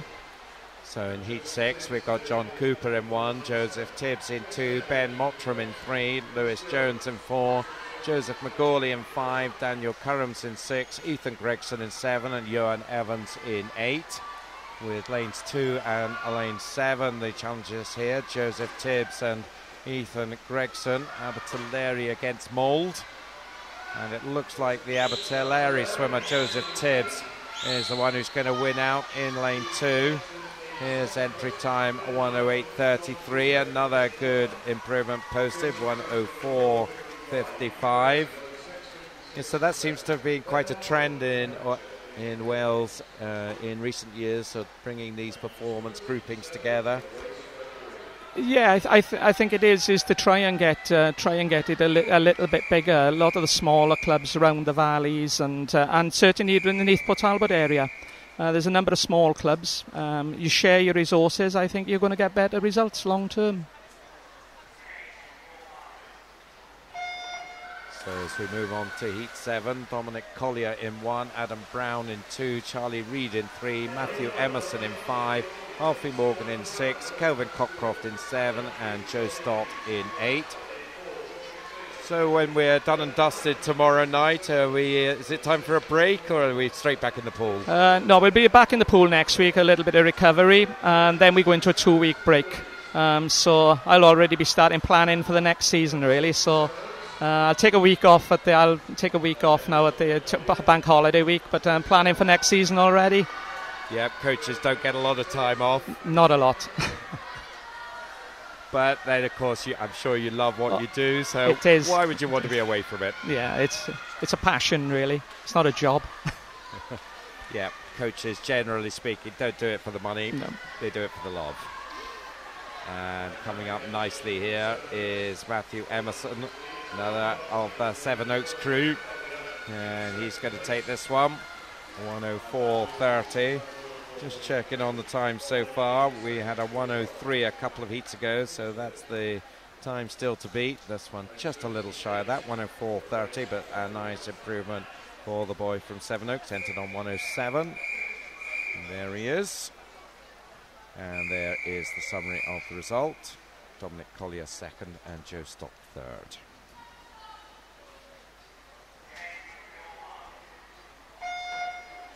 So about halfway through this boys 100 freestyle now, with Heat 8, Bradley Hollings in 1, Simon Hadfield in 2, Daniel Evans in 3, Kyle Job in 4, Jake Sykes in 5, Ryan Lynham in 6, Joshua Bedford-Eatwell in 7, and Michael Eagling in 8.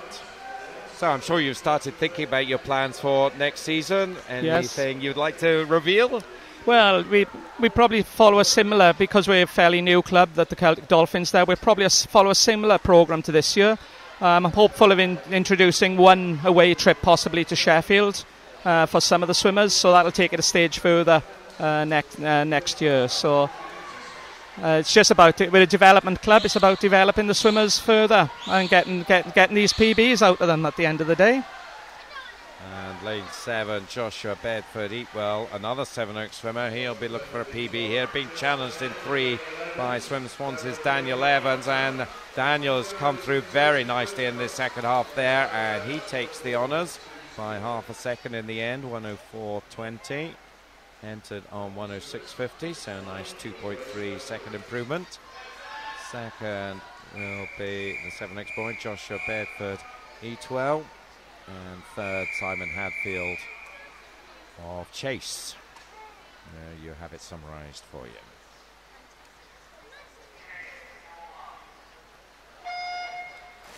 Heat 9, Merrick Francis in 1, James Wilton in 2, Nathan Wallace in 3, Josh Lewis in 4, Connor Walsh in 5, Kaz Pelders in 6, Sebastian Di Siena in 7, and Joshua Loney in 8. And tell me a bit, Di, about your squad setup. Do you have different groupings as different ages and ability levels? Yes, certainly. We start basically from the stage 7 of the national plan, and we build right up from there, really, from the swimming plan. So they're on ability level, and we just bring them through then. Basically, I've got to split it into 4 squads, which includes a club fitness squad for the ones that don't want to compete as well. So we're offering a social side of it as well. This one is very close, coming down the second length, but beginning to emerge out of the pack is City of Canterbury's James Wilton in lane 2. There's a whole group of swimmers behind him, but it is going to be James, so we're still looking for somebody to go under that 103 that we've seen here, and this time we have got that 102.68 James Wilton. So nice swim from him. Entered on a 106.08. Very close, as you saw there, for second place, but that went to Joshua Loney on the near side, 104.29. And Kaz Pelders, just 600ths back on him, 104.35. And there's the summary, not yet sorted into place order, so you just need to find the swimmer you're interested in from their lane that they swam in. So ever onwards into Heat 10, Llewellyn Wake in 1, the Welsh independent swimmer, Dominic Indergood of Street in 2, Ryan Retson of First in 3, Niall Dunn of Aquabears in 4, Jack Scoos of City of Cardiff in 5, Thomas Stevens from Swansea in 7, Lawrence Metcalf, Keynsham in 7 rather, and Lewis Minnett of City of Cardiff in 8. Thomas Stevens in 6, just to clarify that, and he's going well, as is lane 3.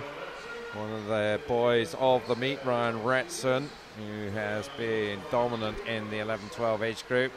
Just counting the number of gold medals, I think we're up to 7 for him.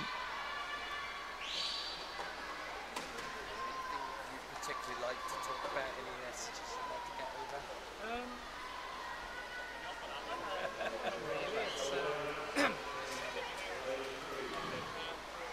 Ryan Retson then, another strong swim coming through from him, 100.34. So good improvement there, and he's certainly knocking on the door. In fact, that is another championship record for young Mr. Retson. He has been consistently rewriting the records book for this meet, so well done to Ryan there. Terrific stuff from the youngster from Scotland. Thomas Stevens second, and Jack Scoos third.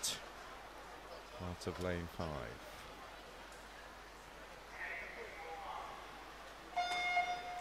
Heat 11 goes now. Aaron Harrison in 1, Thomas Benning Roberts in 2, Ethan Brown in 3, Samuel Johnson in 4, Luke Evans in 5, Owen Elliott in 6, George Casey in 7, Dan Elkin in 8. So I assume that you're close enough to travel here every day. You don't stay over in Swansea? Yeah, I'm only living about 6 miles from the pool, so yes, I don't need to stay over. It's quite an easy journey for me really as well. And the same for your competitors, I assume? Same as well, yeah. We're lucky, we're lucky with this venue really, having it on the doorstep for us from a training point of view on an evening. They still can get home at a reasonable hour. So we are very lucky really. So does that make it easier to keep your swimmers sharp through a 7-day, very long meet? Oh, certainly it does. It helps. They can even get home. They can go home before the relays. The swimmers went home. They were home for a few hours and came back in the evening for our relay teams. So they're not tied here either. So Niall Dunn coming in to take that one in lane 4. In fact, actually, I think that's Samuel Johnson. I think we've got the wrong names up on the scoreboard. So when we do see the scoreboard, may not have the right names, but go by the lane numbers. So Samuel Johnson first, Luke Evans second, and Thomas Benning Roberts in third. Slightly confusing there. Apologies about that. As we move to heat 12. And we have David Fryer Winder in 1, Oliver Thompson in 2, Dyfan Jones in 3, Ben Sherman in 4, Dennis Cousins in 5, Morgan Sutton in 6, Jonathan Fairless in 7, Niall Lewis in 8. So you talked about planning a Sheffield trip. Do you have away trips at the moment? Our furthest in our first year has been down to Harford West, so we do stay overnight down there. It's that little bit too further, and it does keep them a little bit sharper if they can get to bed that little bit earlier and not have such an early morning drive. So we do stay at Harford West, but I'd like to go across the border really, which is where you can see the competition here is quite fierce, and I think it does improve the development swimmers. So watch out, England. The Celtic Dolphins are coming to a meet near you in 2013-2014 season. Great to see how they get on the wider stage. So a pretty broad stage here in Swansea, of course, and there's a great race on the near side here. What a swim from the two of them. Jonathan Fairless just touching out Niall Lewis by 100th of a second, 101.29. 101.30 respectively for the two 14-year-olds. Jonathan Fairless just getting the edge there, and third place for Ben Sherman, just behind them, 101.48, the Torvine Dolphin swimmer in lane 4. Summarise for you there. A couple of swimmers on 102s, 3 on the 103s as well. As we move on to heat 13, Luke Lewis in 1, Jack Boniface in 2, Kieran Williams in 3, Scott Birtles in 4, Egan Walters in 5, Simon Scully in 6, Daniel Moore in 7, William Robinson in 8. So who are your local rivals, Di? Who would you like to get one over on? I try not to get into the politics of getting over on another club, really. It's all about my individual swimmers. When people ask me, do I coach swimming? No, I coach the individual. I suppose our closest rivals are Neath, which are the club which are represented here as well. They're our closest rivals, I suppose. Rivals for, I suppose, pool space and for and in swimmers. So we shared resources, really. So it's not a point of getting one over, really. It's improving your swimmers. Yes, quite right too. Yeah. Simon Scully then is looking good for this one. He comes in lane 6, just over the minute, 1:00.39. So we are very much knocking on the door of the minute now with these heats. Simon taking that one out of lane 6, City of Leicester swimmer. Second, Scott Birtles, Dundee City Aquatics, and third, Regan Walters from Neath, in fact. Neath, yes. We were just talking about there. So a nice swim from Regan, 1:01.49. Second inside his time. So I guess it's friendly rivalry, and you probably want to like to see the Neath boys doing well as well. Yeah, certainly their area. You know, it's all about seeing people achieve for me, really. It's not, I don't like people not seeing people achieve, and I think it's important. It is very much an individual sport, and I think it's very important that people are allowed to achieve their potential, whatever that may be. So we're into the final 3 cycle-seeded heats now, and we have Joshua Monroe in 1, Thomas Ryan in 2, George Hinton in 3, Tao Hughes in 4, Luke Sebastian Jarzynski in 5, Lewis Roberts in 6, Mark Elric in 7, Ellis Lawson in 8, and it's Tao Hughes of Sutton Cheam. I don't think I've seen him in the pool before, so he has saved this for a strong performance, and he's well clear. And we talked about going under the minute. We were comfortably under the minute there. 57.72 for Teo, some 7/10 faster than his heat time. Not sure what we've got there. Name that pace. Oh, and now we see the scoreboard. So we have Luke Sebastian Jarzynski in 2nd and Lewis Roberts in 3rd. So 57.72 the time to beat. 2 heats to go.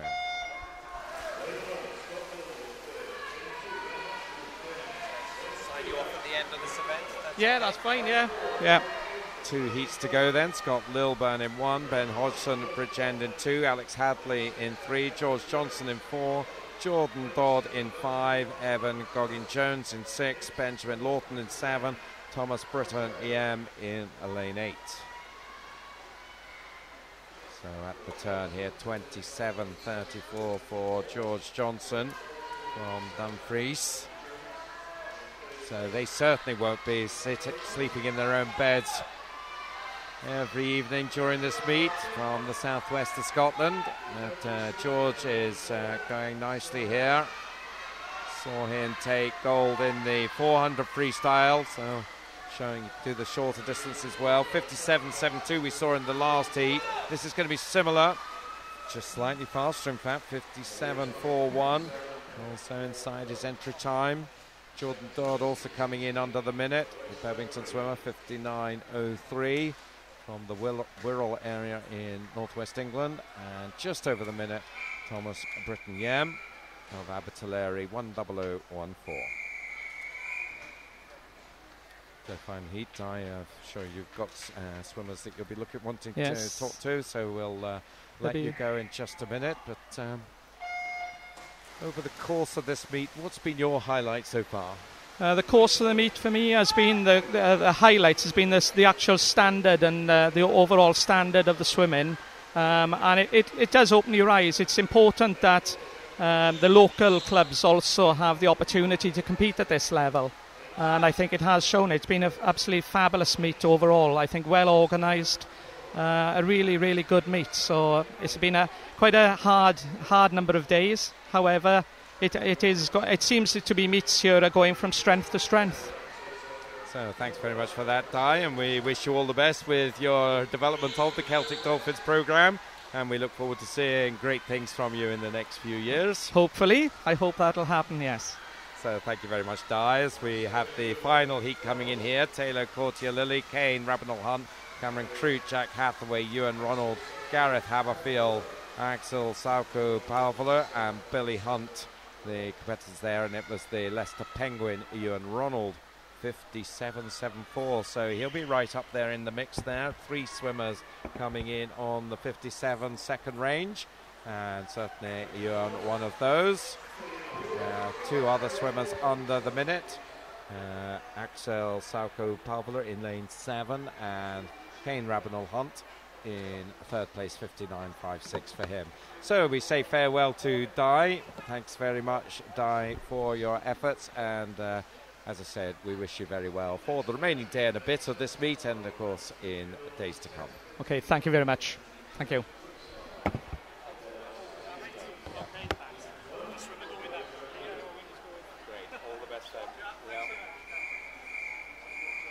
And we have one of Di's swimmers coming up, so Di is dashing away to see her. She'll be coming up in the first heat here of the girls 10 to 1300 freestyle, which is next up. So we'll keep a particular eye on her as we move into that heat. We've got all 8 lanes in use. Shannon Stott in 1 from City of St Albans. Natasha Cook, Sevenoaks in 2. Then is the Celtic Dolphin, Leah Owen in 3. Lucy Allen of First in 4. Ellie Westerby of Hereford in 5. Rebecca Clines, City of Leeds in 6. Niamh Randall, Clantisant in 7. And Caitlin Ward, Swim Swansea in lane 8. So that Celtic Dolphin swimmer, lane 3. Leah Owen is in the mix, turning probably 3rd or 4th, I think 3rd in fact, behind Ellie Westerby and Lucy Allen. These two in the centre lanes, fairly close, but I think it is Lucy Allen in lane 4 who's just come out of the turn with the advantage. About a metre and a half up. Still, I think Leah Owen holding on to 3rd place just about, although there's a number of swimmers not far away from her.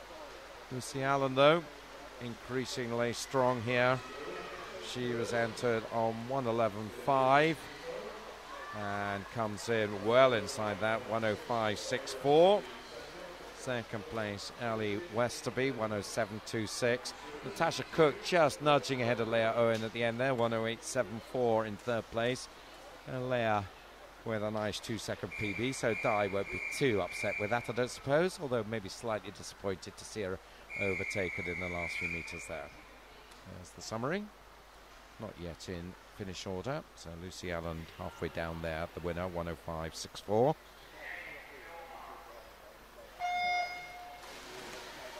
So Mark Tancock joins me once again. Interesting to hear from Di. He certainly slapped me down because I asked him who his local rivals were. He said Neath are not his local rivals, they're local colleagues who they work together, and he likes to see them doing well, just the same as he likes to see his own swimmers doing well. Yeah, I think for Neath Pataba to have Celtic Dolphins, Neath Swim Club at this meet is fantastic. We've seen 1 or 2 Aberavon swimmers as well from Neath Pataba, but not as many. But yeah, obviously Neath Celtic Dolphins, great to be represented here, and I'm sure they are encouraging each other as a region. So very close here. We've got Megan Bannon in 1, Georgia Mai Clark in 2, Catherine Roberts in 3, Eleanor Wixie in 4, Charlotte Rigg in 5, Katie Everall in 6, Rebecca Fisher in 7, and Chelsea Smedley in 8.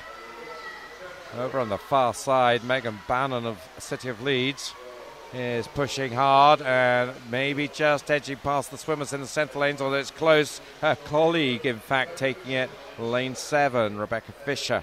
Just edging it there, 1:08.22. Not as fast as the first heat. That was a very fast first heat from Lucy Allen, 1:05.64. So that might stay the fastest for a wee while. So Rebecca Fisher there first. Just a nice shot of her.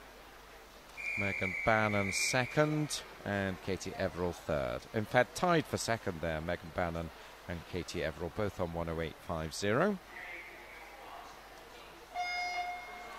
On to heat 3, Sophia Sheikh in 1, Rebecca Handley in 2, Emma Lewis in 3, Anna Vickery in 4, Sian Edwards in 5, Georgia Jones in 6, Chloe Watmore in 7, and Hannah Coulson in 8.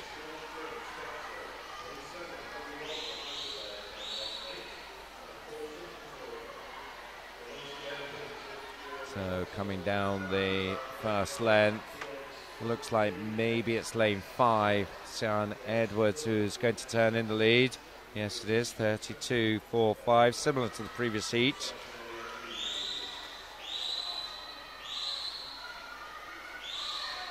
Emma Lewis, one of a whole group of swimmers vying for second, behind Sian. Sian, I think, is going to stay clear of them, though. The Swansea swimmer. We spoke to Mark Arnold earlier about the Swansea approach, when we heard from Di as well, who also gets time here in the long course facilities here in Swansea, just down the road, of course. He is not too far away. So I imagine, Mark, that this is a pool which is under a lot of demand. Pool space here is very, very hard to come by, but the great thing about it is that you do get clubs from outside of Swansea, as you said, Celtic Dolphins, Nice Swimming Club, and even others coming down here to get some training in on the 50 metre, as some regions don't have a 50 metre pool. And very, very useful for them to get a slug of their training in a 50 metre pool. I think you mentioned earlier that there is a boom here, so you can run it as a 25 metre pool, but you try to keep it as a 50 metre pool, do you, for most of the training? Yeah, most of the swimmer clubs do prefer it like that, because that's one of the reasons they want to come down here and use it. But also, if we do have others training in, there is an option there for them to have the boom in place, which comes up in the centre of the pool, and they can actually split it into a 23 metre or a 25 metre. So in this one, we've got Robin Gilson in 1, Sophie Lloyd-Smith in 2, Megan Nicolau in 3, Sophie Smith in 4, Amelia Edmonds in 5, Francesca Crocker in 6, Tia Ward in 7, and Erin Keneally in 8.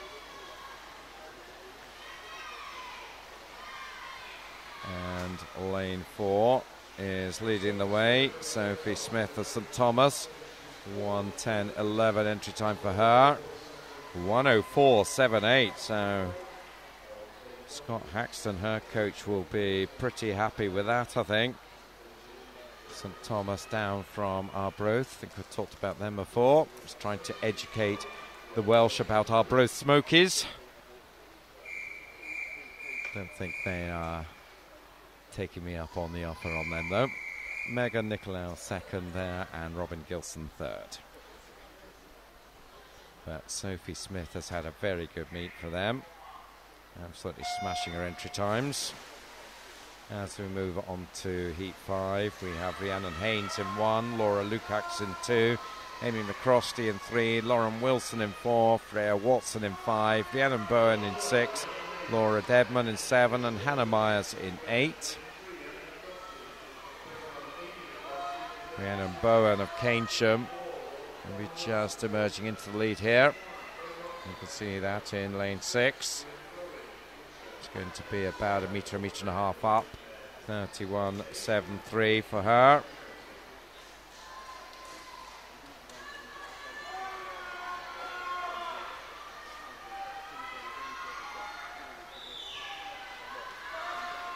Still, it is Rhiannon with the advantage, but only by a metre. She's not getting away. Laura Dedman in particular in lane 7, but a number of swimmers further over the pool as well are nipping at her heels, but all credit to Rhiannon. She responded well, and she comes in 1:07.26 to take Heat 5 with a 3-second nearly improvement on her entry time. Rhiannon Haynes over on the far side taking second, 1:07.94 from Laura Dedman in third place, 1:08.14.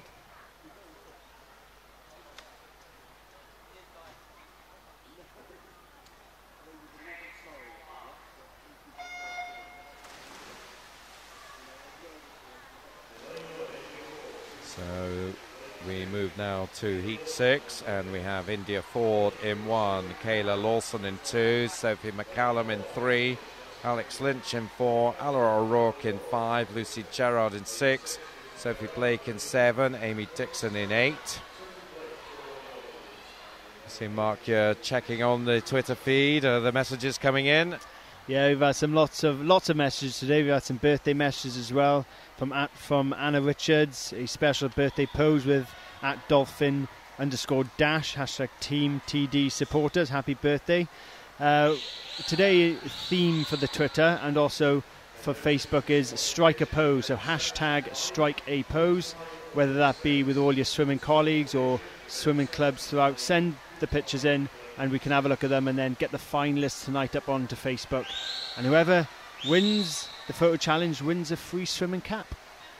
And so that's something you'd like to have, so strike that pose. India Ford just edging a pretty tight contest there over in lane 1. Swansea swimmer, 1:07.54. A number of these swimmers coming in the sort of 1:07s territory at the moment. Hale entered that one in 109s. Second place, Alara Rook, 108 dead. And third place, Sophie Blake, 108.15.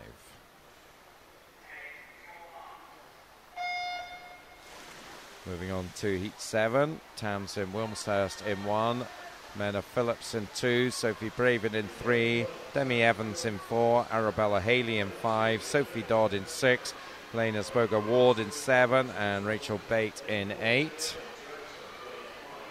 Demi Evans off to a strong start, Wrexham swimmer. Over on the far side, Tamsin Wilmshurst of Thanet. These two are going to turn just about together. Just lane 4 with the touch, 31.82. And similar sort of splits to what we've been seeing, and most of them been in the 31 territory in the last few heats. And that's another one. Demi Evans of Wrexham. 3 swimmers on the near side pushing on. Sophie Dodd, Helena Spoger Warden, Rachel Bate, all close. And over on the far side, Mena Phillips in 2, Tamsin Wilmshurst in 1. And they all closing in now on Demi Evans. So this one will be on the touch. Let's see who gets it. Could go a number of ways. And who it does go to is the lead swimmer, Helena Spoger Ward. Another in the 107s, 107.51, just 300ths faster than the previous heat. Entry time for Helena, 109.22, so second and a half knocked off that. Mena Phillips taking second, 107.62. Demi Evans, who led most of the way, ends up third, 107.71.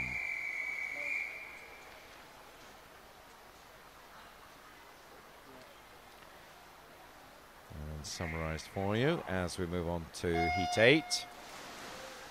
Georgia Williams in 1, Hannah White in 2, Hannah Sloan in 3, Tia Vyas in 4, Grace Eddy in 5, Eloise Clements in 6, Morgan Gaskell French in 7, Amy Henshaw in 8. So all the swimmers with 108 entry times. So see if we can break through into 106 territory here, would be nice.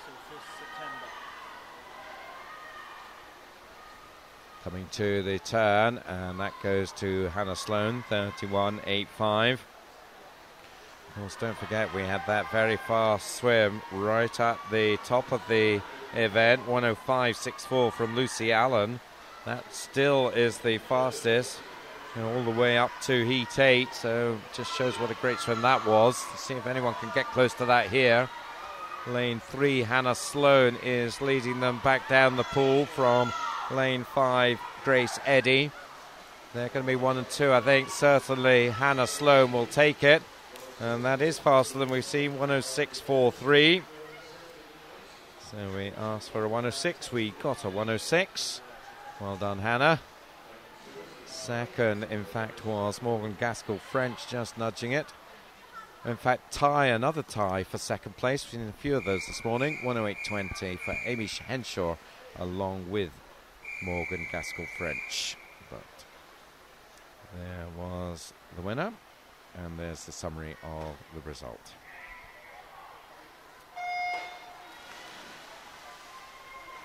On to Heat 9.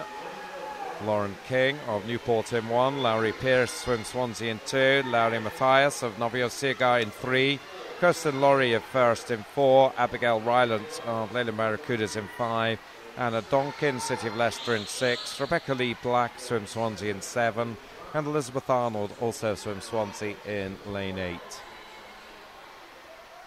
It was interesting talking to Di about setting up of Celtic Dolphins and the new programme. I know you had quite a lot of involvement in that. Were there some particular challenges to make it happen? Yeah, I've been involved in lots of programmes very similar to that, but the Celtic Dolphins Swimming Club and the whole sort of amalgamation of 2 old swimming clubs before that, which was Swansea Valley Swimming Club and also I can't remember the other one. The other swimming club. But anyway, we bought, we sort of amalgamated the 2. Sorry, Aberavon Swimming Club. Sorry, I've totally forgotten my train of thought there. Well, we'll give you a moment to just think that through as we summarise. I've got it. We'll just summarise this result and make sure you're absolutely there with it. Abigail Rylance 106.33, 106.93 Larry Matthias, and Elizabeth Arnold, we were talking to her dad earlier, of course, 107.44 takes third place. Sorry, yeah, I meant to say Swansea Valley Swim Club and BP Llandarcy Swim Club amalgamated to become the Celtic Dolphins, and during my old post I was actually involved with working with Di Thomas and as a head coach there, and actually bringing the Learn to Swim program at the facilities at Ponty Swimming Pool into the club, so that the Learn to Swim program directly feed into the bottom end of the swimming club. So on to Heat 10, we have Elizabeth McCulloch in 1, Neve Allen in 2, Katie McKenzie in 4, Katie Taylor in 5, Charlotte Cook in 6, Annalise Bainan in 7, Phoebe Barrett in 8.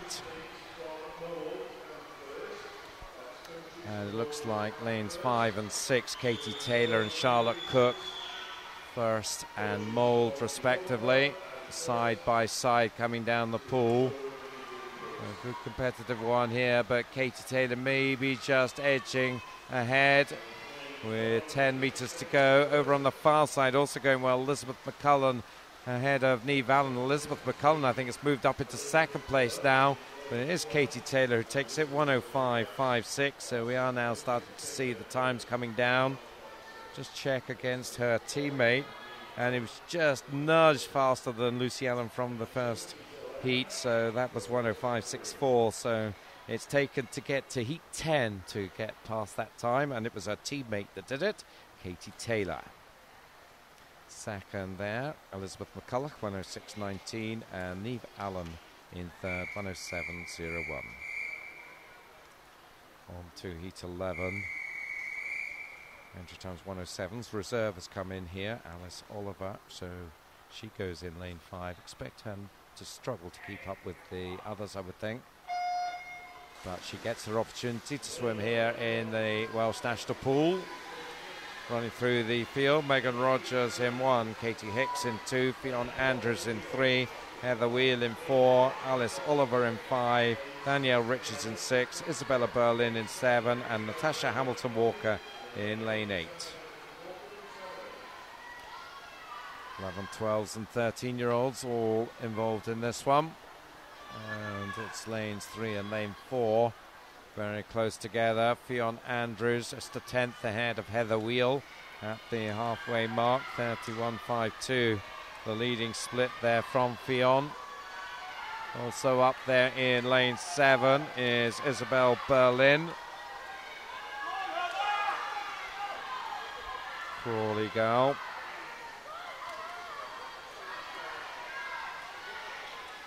And we saw Isabella on 50 breaststroke picking up silver, but it's going to be lane 3, Fionn Andrews this time, 105.78. Another swim in the 105s, joining the two girls from first, Katie Taylor and Lucy Allen. Second, Heather Wheel, 106.77, and Natasha Hamilton-Walker taking third, as you see there, in 107.10.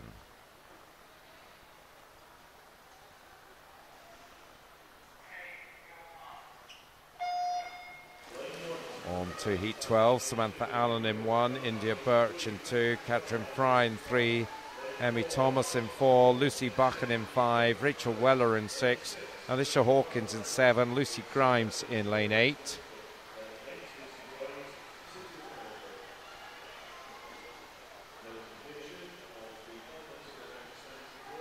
All pretty close in this one. Let's see who gets the touch. I think it might be lane 3. It is Catherine Fry, 31.31, a couple of tenths faster than the previous heat. So maybe nudging into the 104 territory here if we can really push it on. Lane 4, Emmy Thomas of Newport is chasing down Novio Seagar's Catherine Fry. And lane 1 as well, Samantha Allen of Thanet is right there, and she is finishing very strongly. Great last 20 metres from Samantha to take it. 1:05.13, that is the new fastest time. And a 2-second improvement for Samantha. Second place, Katrin Fry, 1:05.57. Emmy Thomas third, 1:05.78. These lane ropes are great things to hang on to at the end of a race. Just take a little bit of time to get your breath back. Certainly, I think, beats being told to get out the pool straight away. They can become lifesavers at some point if you're absolutely exhausted at the end of a race. The Thanet Swimming Club just winning that one with Samantha Allen. Firm followers on Twitter at ThanetSC, and they've already sent in a hashtag striker pose picture of all their swimming club members, so great to see. So on to heat 13, and we have Kira Schlossen in 2, Morgan Harvey in 3, Jessie Walters in 4, Martina Ruskowska in 5, Megan Nicholas in 6, Charlotte Hook in 7, Ella Vikins in 8. 31-34, pretty much identical split to the previous heat. And that was Jessie Walters getting that Plantrasant swimmer. But alongside her is Martina Ruskowska of Swim Gwynedd, and in 7, Charlotte Hook of Seven Oaks. And I think it might be Charlotte now who's got into the lead in the red cap. 2 from the near side of the pool. Also over in lane 2, going really strongly, Kira Schlossen, but it's the Seven Oaks girl who takes it, Charlotte Hook, 1:05.23. So we were in the 1:07s territory for a long time. We're now in 1:05s for the last 3 heats. All, of course, inside their submitted entry times. 1:06.50 was Charlotte's, and so she takes about a second and a quarter off that to take that heat, with Martina Ruskowska second and Kira Schlossen third, just 1700ths apart. Morgan Harvey very close to them as well. As we move on to heat 14, Hazel Fox in 1, Emily Gore in 2, Marley Darcy in 3, Caitlin Demery in 4, Eva Vickery in 5, Tegan Frizzell in 6, Amber Owen in 7, and Lauren Stockley in 8. Yeah, Caitlin Demery from Swim Swansea has got a very good sea time there, so we're in the 1:05s at the moment, but with a sea time of 1:02, potentially could see an improvement on that again. She looked very impressive in the 200 fly earlier on, so hopefully that's not taken too much out of her and she can really push on here. Eva Vickery is keeping her company in the white cap, and these two just about a metre clear of 4 of the others. So blue cap of Swansea against the white cap of Coventry, and there's nothing in it still.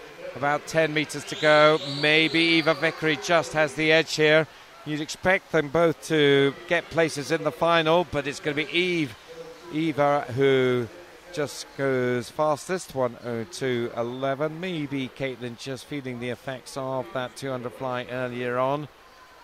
Caitlin, though, 1:02.83, will pick herself up and prepare herself mentally for a grueling evening session that's going to be coming her way, assuming that she does qualify for the final, which I'm sure she will with that time.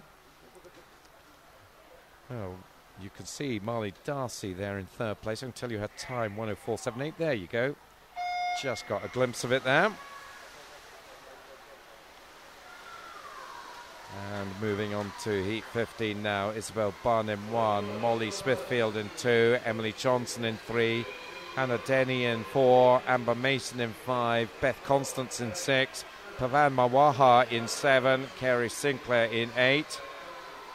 So keep an eye on a couple of swimmers here. The youngster 11-year-old Emily Johnson, who's having a terrific meet, and Pavan Mawaha, we saw probably the celebration of the evening yesterday from her family, which was lovely to see after her victory.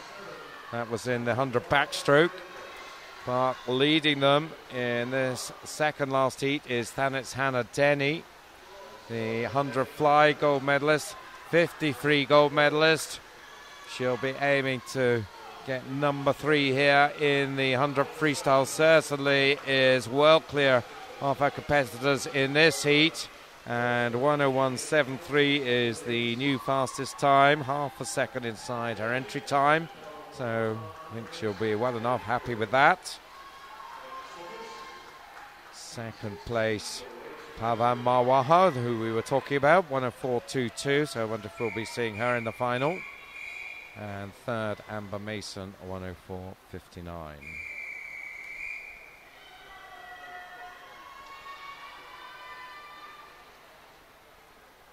Final heat then of the 100 free. And we've got Grace Morgan in 1, Ayana Lawson in 2, Charlotte Marshall in 3, Lois Masters in 4, Layla Rizatepi in 5, Lowry Evans in 6, Amy Richards in 7, Abby Hollyoak in lane 8. Good start from Charlotte Marshall of Ramsbottom in lane 3. All these swimmers in the older age group, 12-13, unsurprisingly I guess when you get to the end of the heats. Just turning first is Lois Masters, 30-14, just 3 hundredths between her and Layla Rizatepi. Let's see how fast they come back. I suspect they're not going to be as fast as Hannah Denny here, but let's see. These two still leading the way. I think Rizatepi has the lead now in lane 5. And she does come in 102.28. So I'm sure that will book her a spot for the St Albans girl into the final. Second, Lois Masters, 103.18. She might just sweat a bit there with that time. See if she makes it. Third place, Amy Richards, 104.01. See they're down in lane 7 there. So we didn't have a lot of time for chat in the 100 free. We're going to have even less now for the next number of minutes as we move to 50 freestyle. Boys 15 to 18s and then the girls 14 to 18s. Hearing some chat over the public announcement about a swim off, so we'll wait and give you more news about that as we go.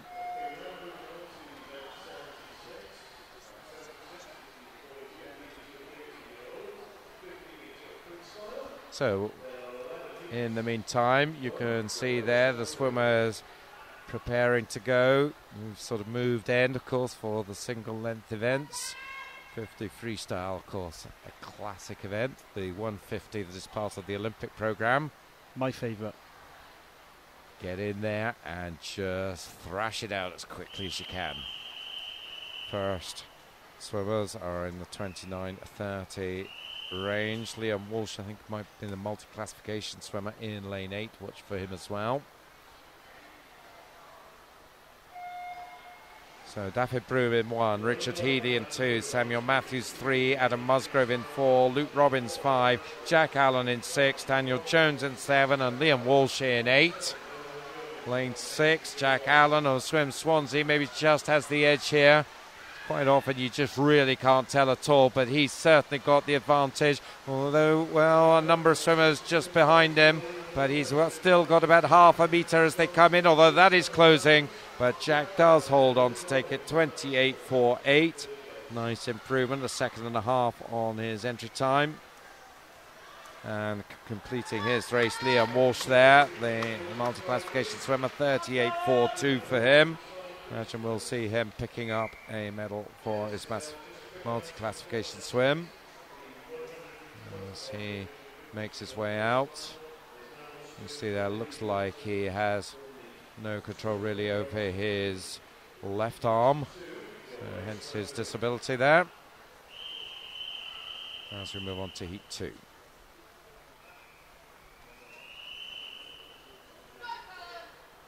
All the swimmers are lined up now on the blocks. Kai Green in 1, Matthew Dickinson in 2, Tom Leaney in 3, Gethin Dibben in 4, Thomas Poole in 5, Callum Brophy in 6, David Anderson in 7, and Tom Way in 8. And this time it is very tight to call, all arranged across the pool. Over in lane 1, going well, Kai Green. 7 had a good start, but I think he's slightly fading. And David Anderson, Matthew Dickinson is up there in 2, but it is going to be Kai in lane 1 who takes the honours, 27.47. So nice improvement for him, and that is about a second faster than the first heat. So good stuff from Kai.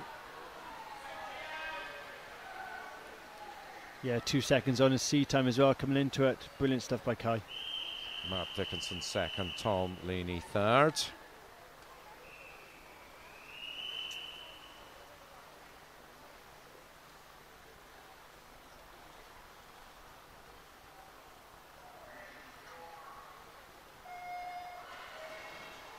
Heat 3, Syed Abdul Marshad in 1, Kyle McGovern in 2, Stephen O'Sullivan in 3, Joe Hamilton in 4, Conor McNeil in 5, Stephen Davis in 6, Christopher Wall in 7, Giovanni Di Siena in 8.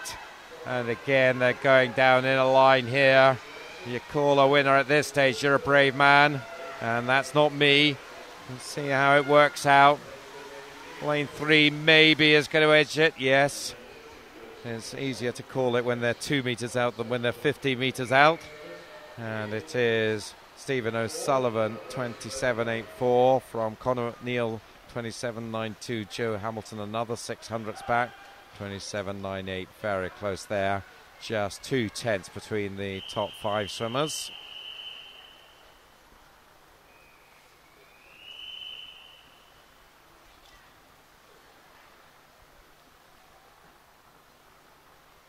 On to Heat 4. Jack Rees in 1, Matthew Murray in 2, Matthew Sullivan in 3, Daniel Thomas in 4, Matthew Lowe in 5, Luke Riding in 6, Adam Pritchard in 7, and Shravan Srikumar in 8. Lane 4, Daniel Thomas, Pembs County, is pushing hard in this one, up against the side of the lane rope, but he is going to take this one. And nice style there, 27.34 is our new fastest time, and around about a second inside his submitted entry time. And 1, 2, 3 there, Daniel Thomas, Jack Rees and Luke Riding.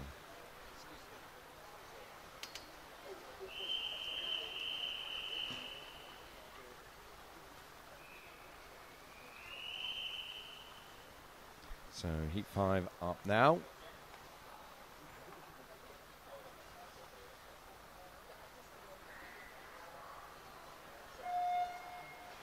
Seven swimmers in this heat. Finlay Lawless Coombs in 1, Jacob Was in 2, Christopher Whitaker in 4, Matthew Holland in 5, Andrew Kleinhorn in 6, Carl Smith in 7, and Quendy Blair Ford in 8. Another one that they're coming down all together. Lane 2 going well, but a number of swimmers on the near side right there with him. But it is Jacob Was in lane 2, takes it 27.24. Picked up a 10th on the previous heat there, and again, just nearly a second inside his entry time for the boy from Warrington. Second, Carl Smith, Andrew Kleinhorn taking third. Leeds and Bevington respectively. So the north of England going well in that heat. Warrington, Leeds and Bevington. As we move on to Heat 6.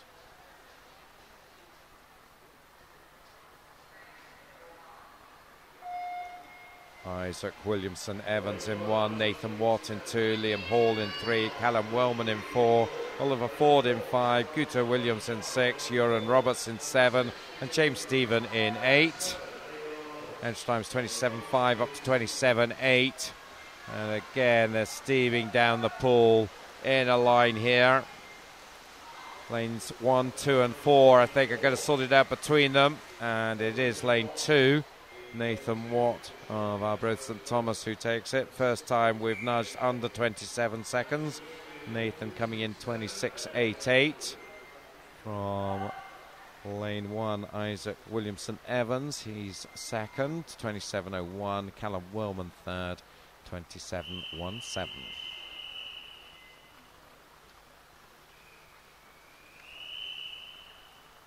So I will resist the temptation to talk about Arbroath Smokies there as we move on to Heat 7. And Aaron Pullen in 1, James Kane in 2, Liam Noonan in 3, Samuel Atkinson in 4, Owen Jones in 5, Joshua Hillman in 6, Ross Shaw in 7, and Matthew Eskell in 8. Lane 8 going well here. Matthew Eskell of United Bristol. He's up against lane 4, Bolton Metro's Samuel Atkinson. And it's Samuel who is showing a lot of power in the last 15 metres there. 26.19. So we're upping the ante now for the Bolton Metro swimmer. 8/10 faster than his submitted time. You really have to do a PB, a pretty good PB, to win any of these heats. Aaron Pullen second, James Kane third.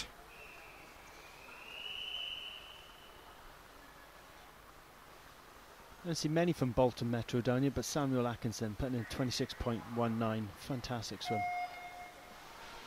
On to heat 8.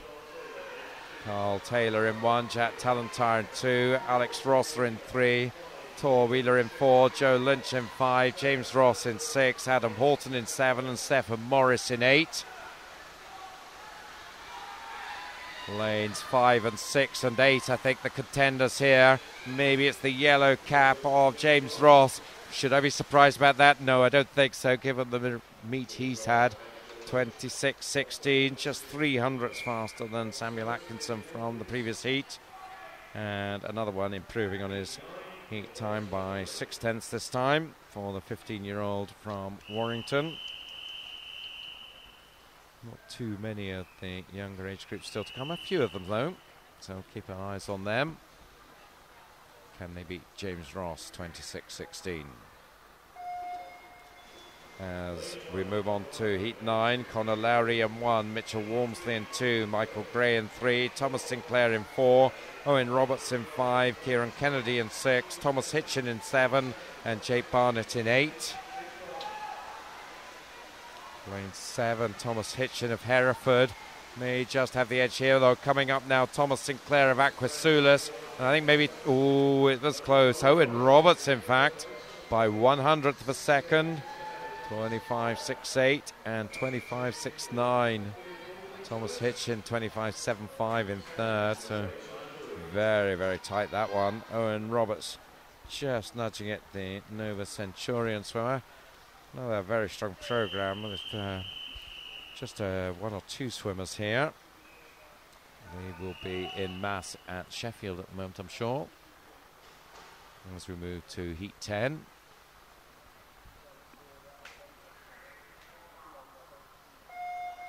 And off we go with Heat 10. Samuel Withers in 1, Max Granger in 3, Ian Elric in 4, Alistair Richards in 5, Braden Hartles in 6, Harry Robinson in 7, Jonathan Orchard in 8. So interesting style from Ian Elric. Seems to be a much slower stroke rate there, but it's very effective in lane 4. And he has got about a meter's advantage, which is a big lead in the context of a 50 freestyle. And he is the first of our swimmers to go under 25 seconds, 24.96 for the full cup base swimmer. And that is a new 17.18 meet record for Ian Elric there. That was really impressive by Ian. And as you said in commentary there, Duncan, a slower stroke, but the stride he was making that was actually double of any other swimmer. That it's just absolutely fantastic. So second Braden Hartles, third Alistair Richards as we move to the final heat for the boys.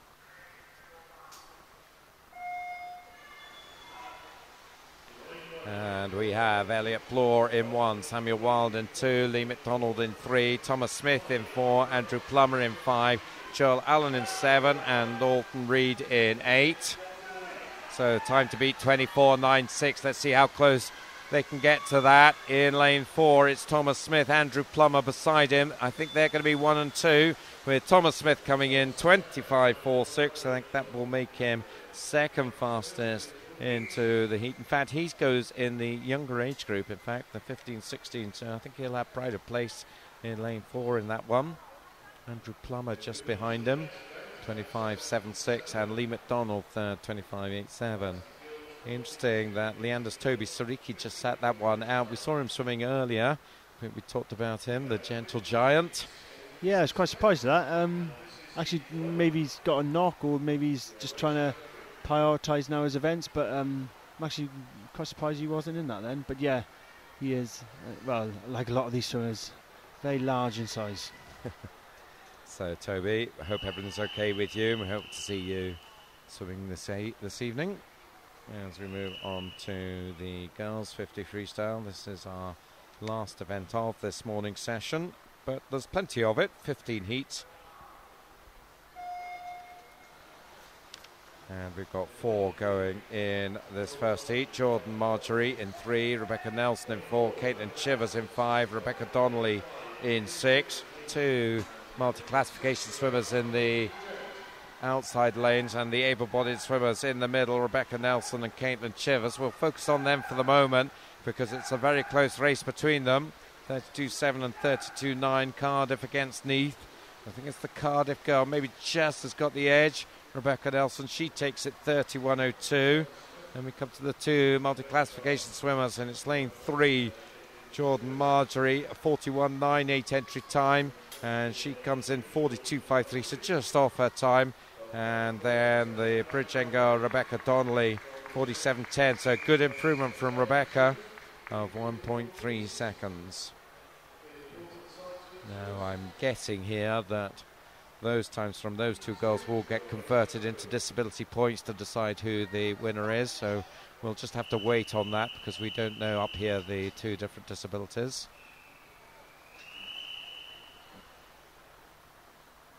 And there is the 1, 2, 3 summarised for you now. Rebecca Nelson, Caitlin Chivers and Jordan Marjorie.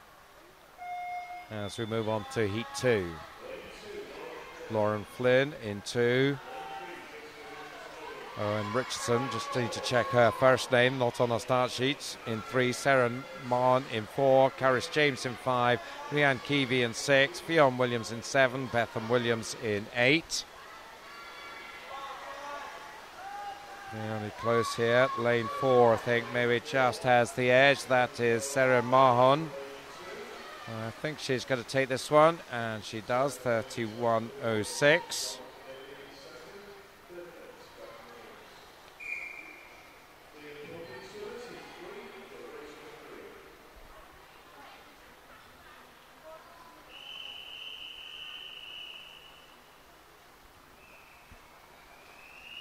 And I'm afraid I'm still no wiser. Text us to say it. His programme shows Jay Richardson Owen there, the swimmer there that went in lane 3. So tweet us we'd love to know what her first name is as we move on to Heat 3. And in lane 2 we've got Ellery Fowler, Elaine Jenkins in 3, Grace Watts in 4, Laura Nix in 5, Jennifer Dixon in 6, Jordan Perkins in 7 and Laura Crispy in lane 8. Close one here. Only about half a metre between all of them, and about 5 of them absolutely in a line. Maybe lane 6, Rianne Keevy just emerging out of the pack in the last few metres, and she takes it 31.28. For the girl from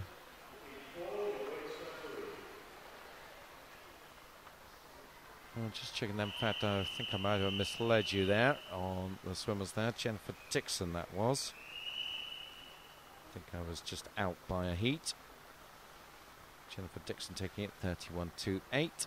Ellery Fowler second, Laura Nix third. Apologies for that bit of confusion. Heat 4. Zoe Wellman in 1, Talesia James in 2, Carrie O'Rourke in 3, Lauren Palmer-Jones in 4, Melissa Edmonds in 5, Bethan Phillips in 6, India Woodruff in 7, and April Allen in 8. April Allen having an excellent start. The Swansea girl in lane 8. So it was over on the other side, not too far away from her, but I think April will take this one. And in the end, pretty convincingly, 30.30. So that's the fastest so far. And a nice 2-second improvement there from April, which in the context of a 50 freestyle is a big improvement. Talesia Jane second, Zoe Wellman third, just 700ths apart. As we move on to Heat 5.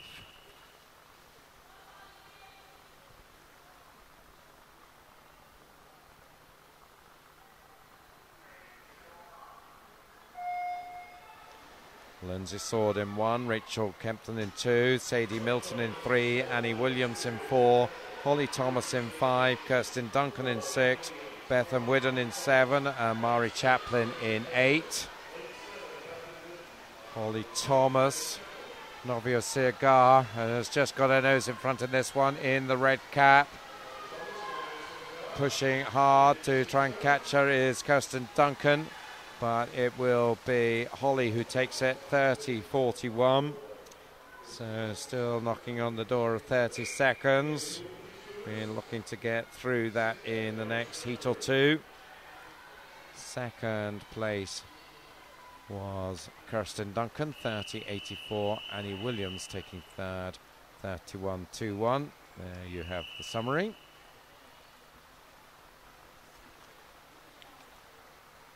On to heat 6.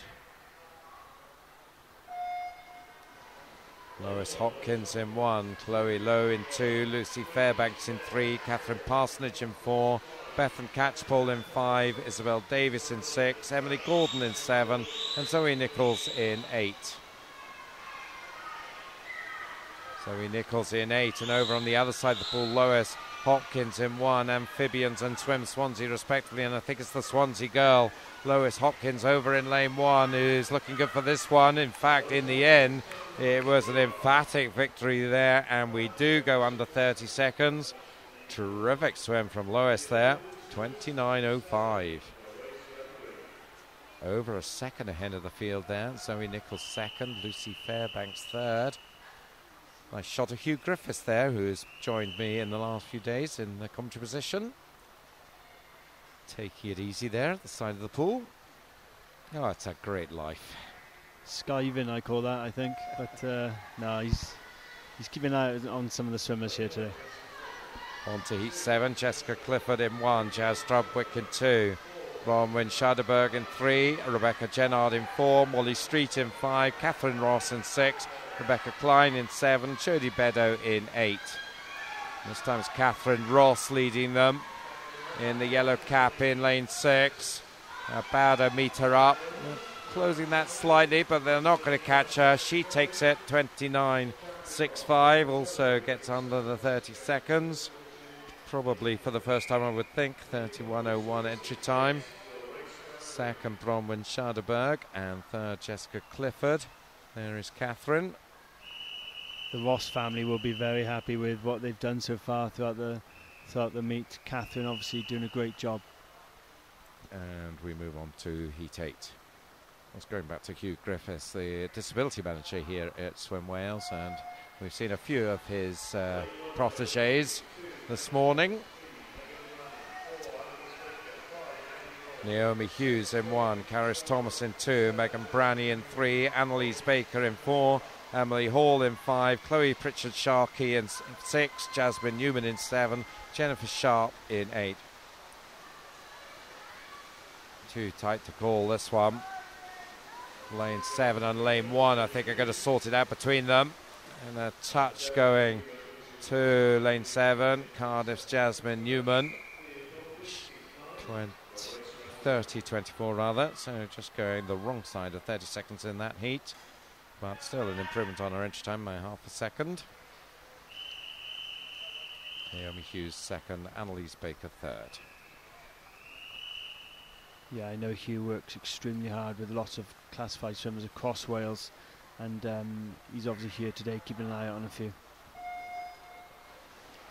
Heat 9, Francesca Griffin in 1, Amy Bond in 2, Eleanor Bloor in 3, Elizabeth Cleland in 4, Poppy Jenkins in 5, Billy McCarthy in 6, Hannah Brigham in 7, Laura McBride in 8. Maybe Hannah Brigham of Peterborough just edging this one, but this is close. Lane 2 coming up, Amy Bond, so looking for a second Cardiff victory here. Are we going to get it? Oh, it's close. No, Hannah Brigham just holds it. 29.57. 500ths per second in that one. Amy Bond second, 29.62. Poppy Jenkins in third, 30.04. Yes, although it's a sprint, there's still the 3 elements to the race that you've got to get right. The start, the swim and the finish. And the starts, I suppose, absolutely vital in this one. You can't hang around on the blocks or your race is shot. Holly Bell in 1, Harriet Wasnage in 2, Danielle Rowland in 3, Jade Adcock in 4, Natasha Johnson in 5, Hedwyn Boyles in 6, Gemma Price in 7, Megan Scheideberg in 8. Megan Scheideberg on the near side. Maybe just has the advantage there, gathering on her. No, who gets it? Well, Megan just holds on, 29.91 by 500ths from Danielle Rowland in lane 3, 29.96 for her. Jade Adcock third, 30.19.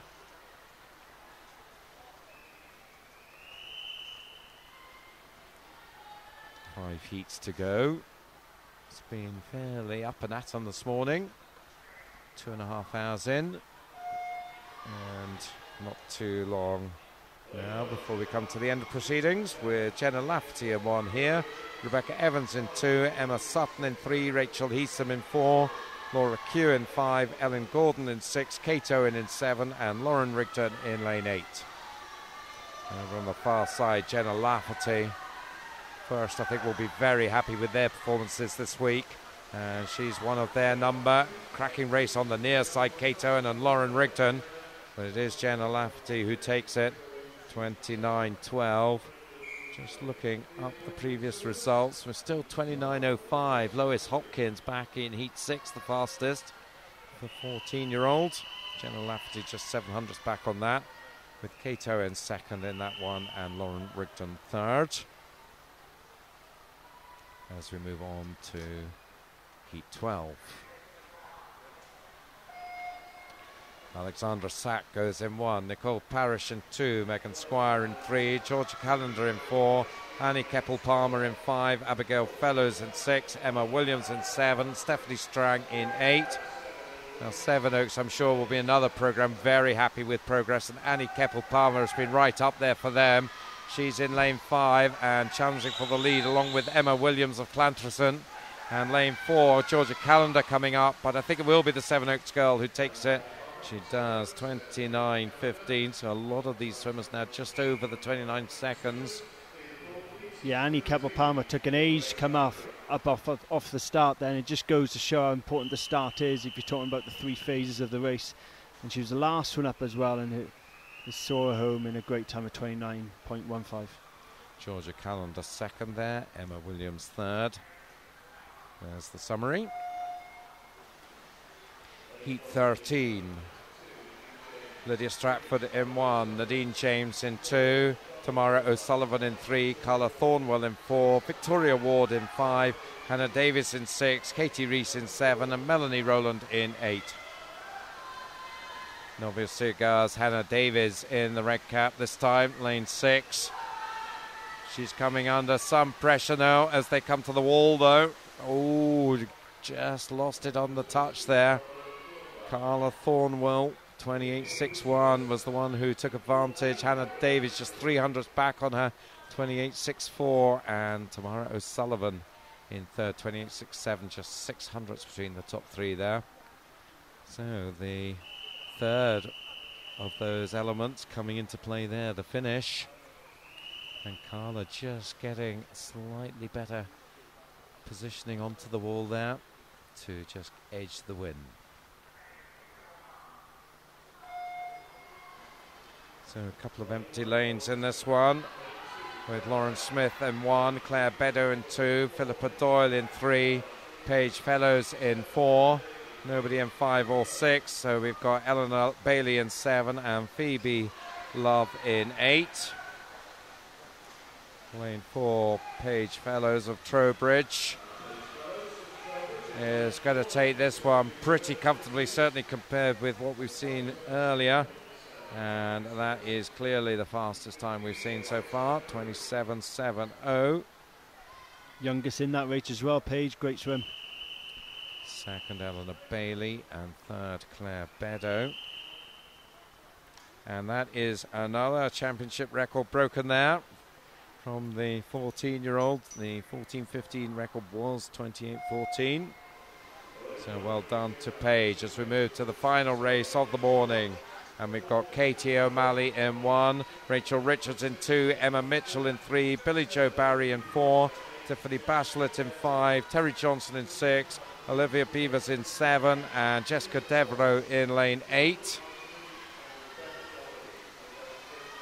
Lane 4, Billy Joe Barrow just has the advantage. She just held on to it, 28.33. Thought for a moment she might have lost that, but she did hang on. Second is Emma Mitchell, 28.67. Third, Jessica Devereaux, 28.81. Now, there was some chat about a swim-off. I don't know whether we know any more about that.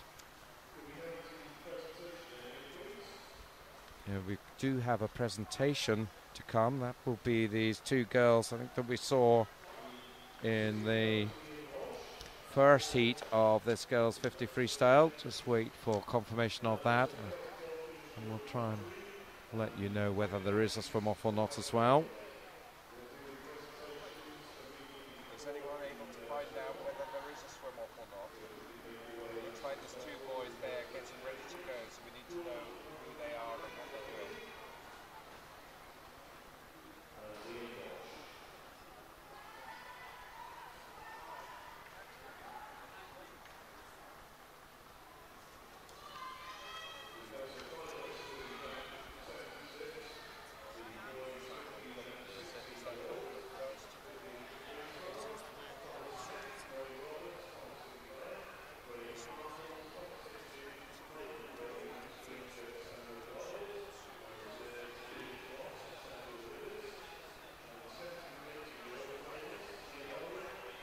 So just a few moments peace and quiet here as we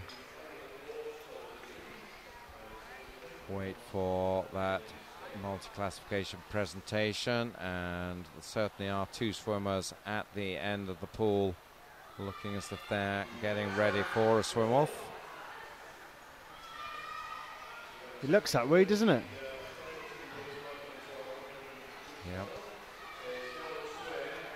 We're hoping that they might put the swimmers' names up onto the scoreboard. They haven't done that yet. Give us a clue. There was a tie for 10th place in the 100 freestyle, so that would sort out second reserve in the boys 13, 14, 100 breaststroke. So it might be that, but that's a guess on our part. So we'll keep you posted.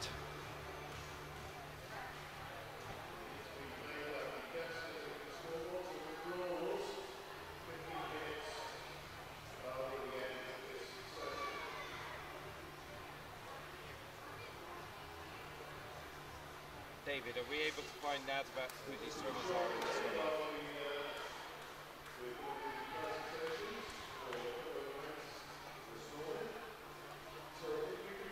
So just continue there to show you the summary of the result from that last heat. Of course, we'll be doing the presentations.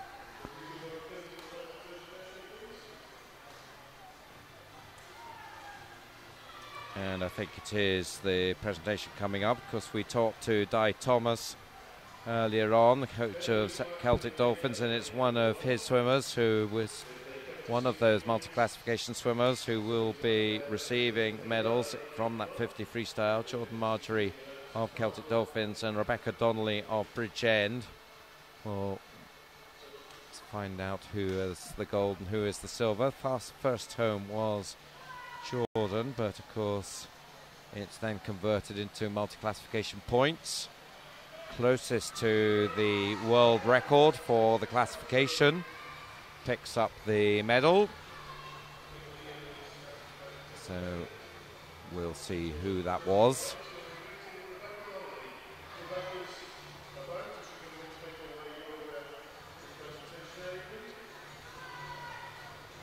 And just a few toings and throwings before we say farewell to you then, and of course that bonus of one more swim. We will of course be back once we close transmission for this morning's session. We're scheduled to start swimming again at 1:30 this afternoon. 800 freestyles for the girls this afternoon, so we look forward to that. It's a distance swimming connoisseurs. That will be a treat for you. So we'll come on air around about 1:20 for that, so just over an hour's time. And we'll be back with this evening's finals at 5 o'clock is when the swimming starts, so we'll come on air a little bit before that as well. As we move through the latter sessions of this very successful Welsh Summer Nationals. These boys are having a long wait here at the blocks for this swim off, so they've just got to cut all the distractions out of their mind and just keep themselves loose. You can see there's some stretching going on. Well, you can't see it because you're looking at the scoreboard telling us there's going to be a medal ceremony coming up, so we're still waiting for that.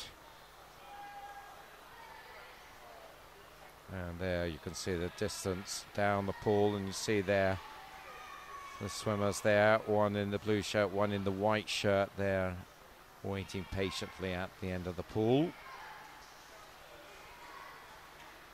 Don't know whether we can get a closer up shot of them, but there they go. And there is some of the supporters, the first swimmers. And I can confirm then that it is Ellis Lawson of first up against Lewis Roberts of Mould. So our surmise was right. This is for second reserve in the boys 13-1400 freestyle. Both swam 1:00.22 in the heat. So what an opportunity for these boys to duck under the minute here. Yeah, fantastic. I think I did guess that it was going to be Ellis Lawson because of the chanting going on in the galleries by the first supporters there, but obviously trying to give him a bit of extra encouragement in this swim off.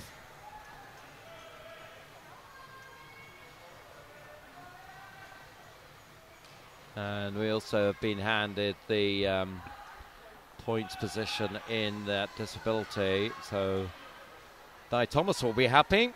Is swimmer Jordan Marjorie I should say, is going to pick up the gold there. She's S8 category, Rebecca Donnelly S7, but her time 42.53 earned herself more points than the 47.10 from the Bridgend girl.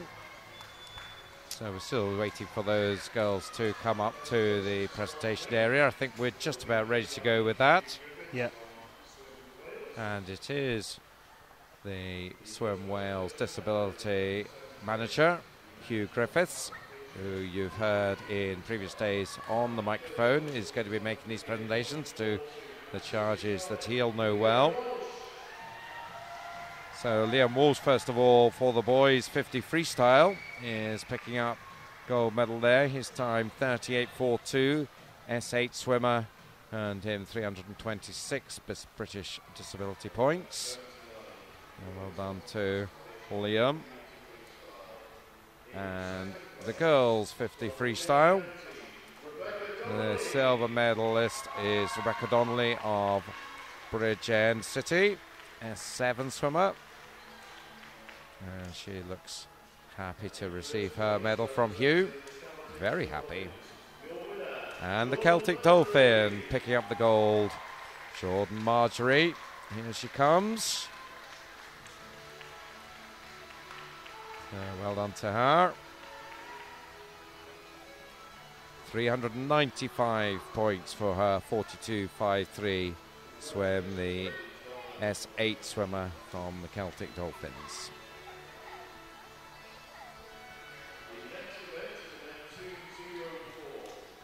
So we, for one last time in this session, focus back on the pool then.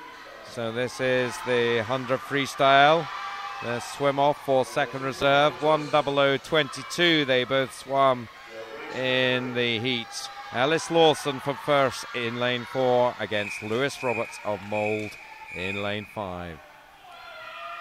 Lot of noise on poolside, lots of first swimming club members down there screaming and shouting.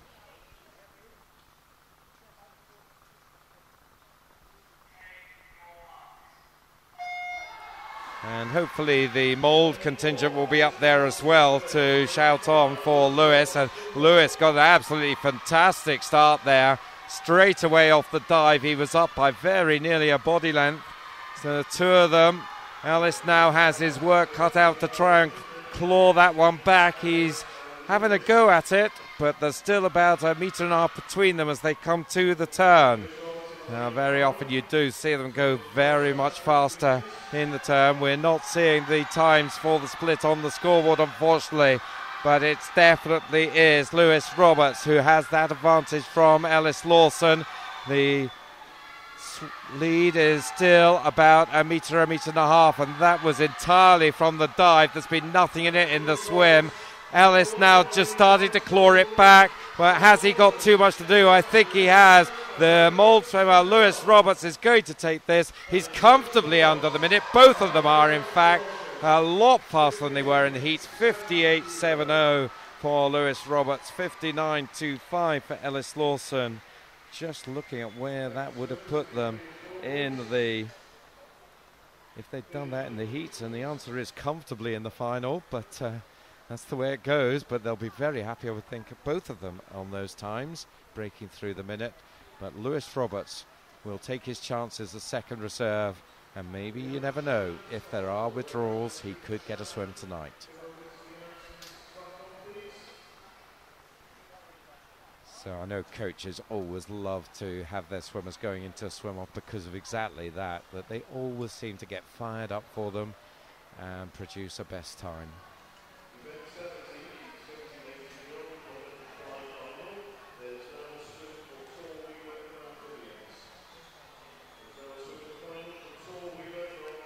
So just seeing if that is the close of play for the morning. Just waiting for confirmation of that. Whether there's no other sneaky little swim-offs that we don't know about.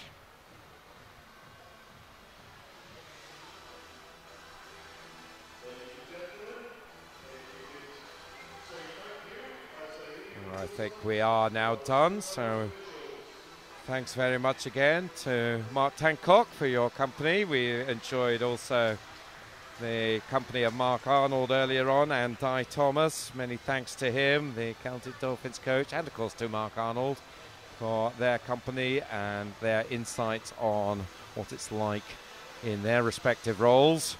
As I mentioned earlier, we'll be back just before 1:30 for the girls 800 freestyle this afternoon. So all you distance swimming connoisseurs, you must not miss that.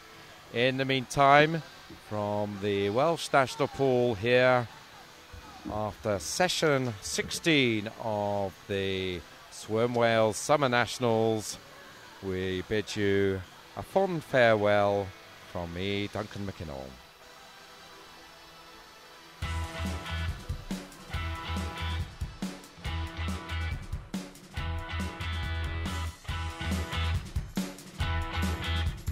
Hi, I'm Steve Parry and I'm here to tell you about British Gas Swim Britain.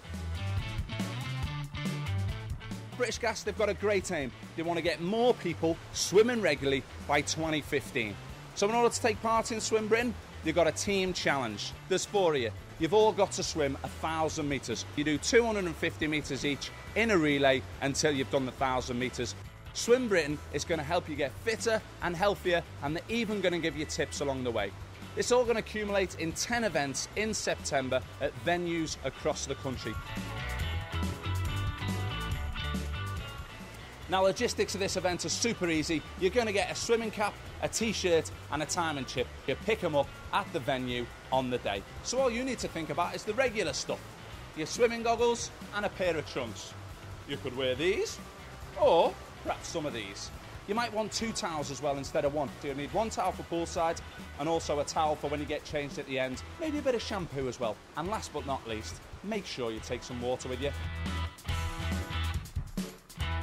So how does the Swim Britain relay work? Well, you've got to get your teammates. Here's one of mine, me Chris, just happens to be an international swimmer. I'll have some of that. He's going to lead off. Let's go, Chris.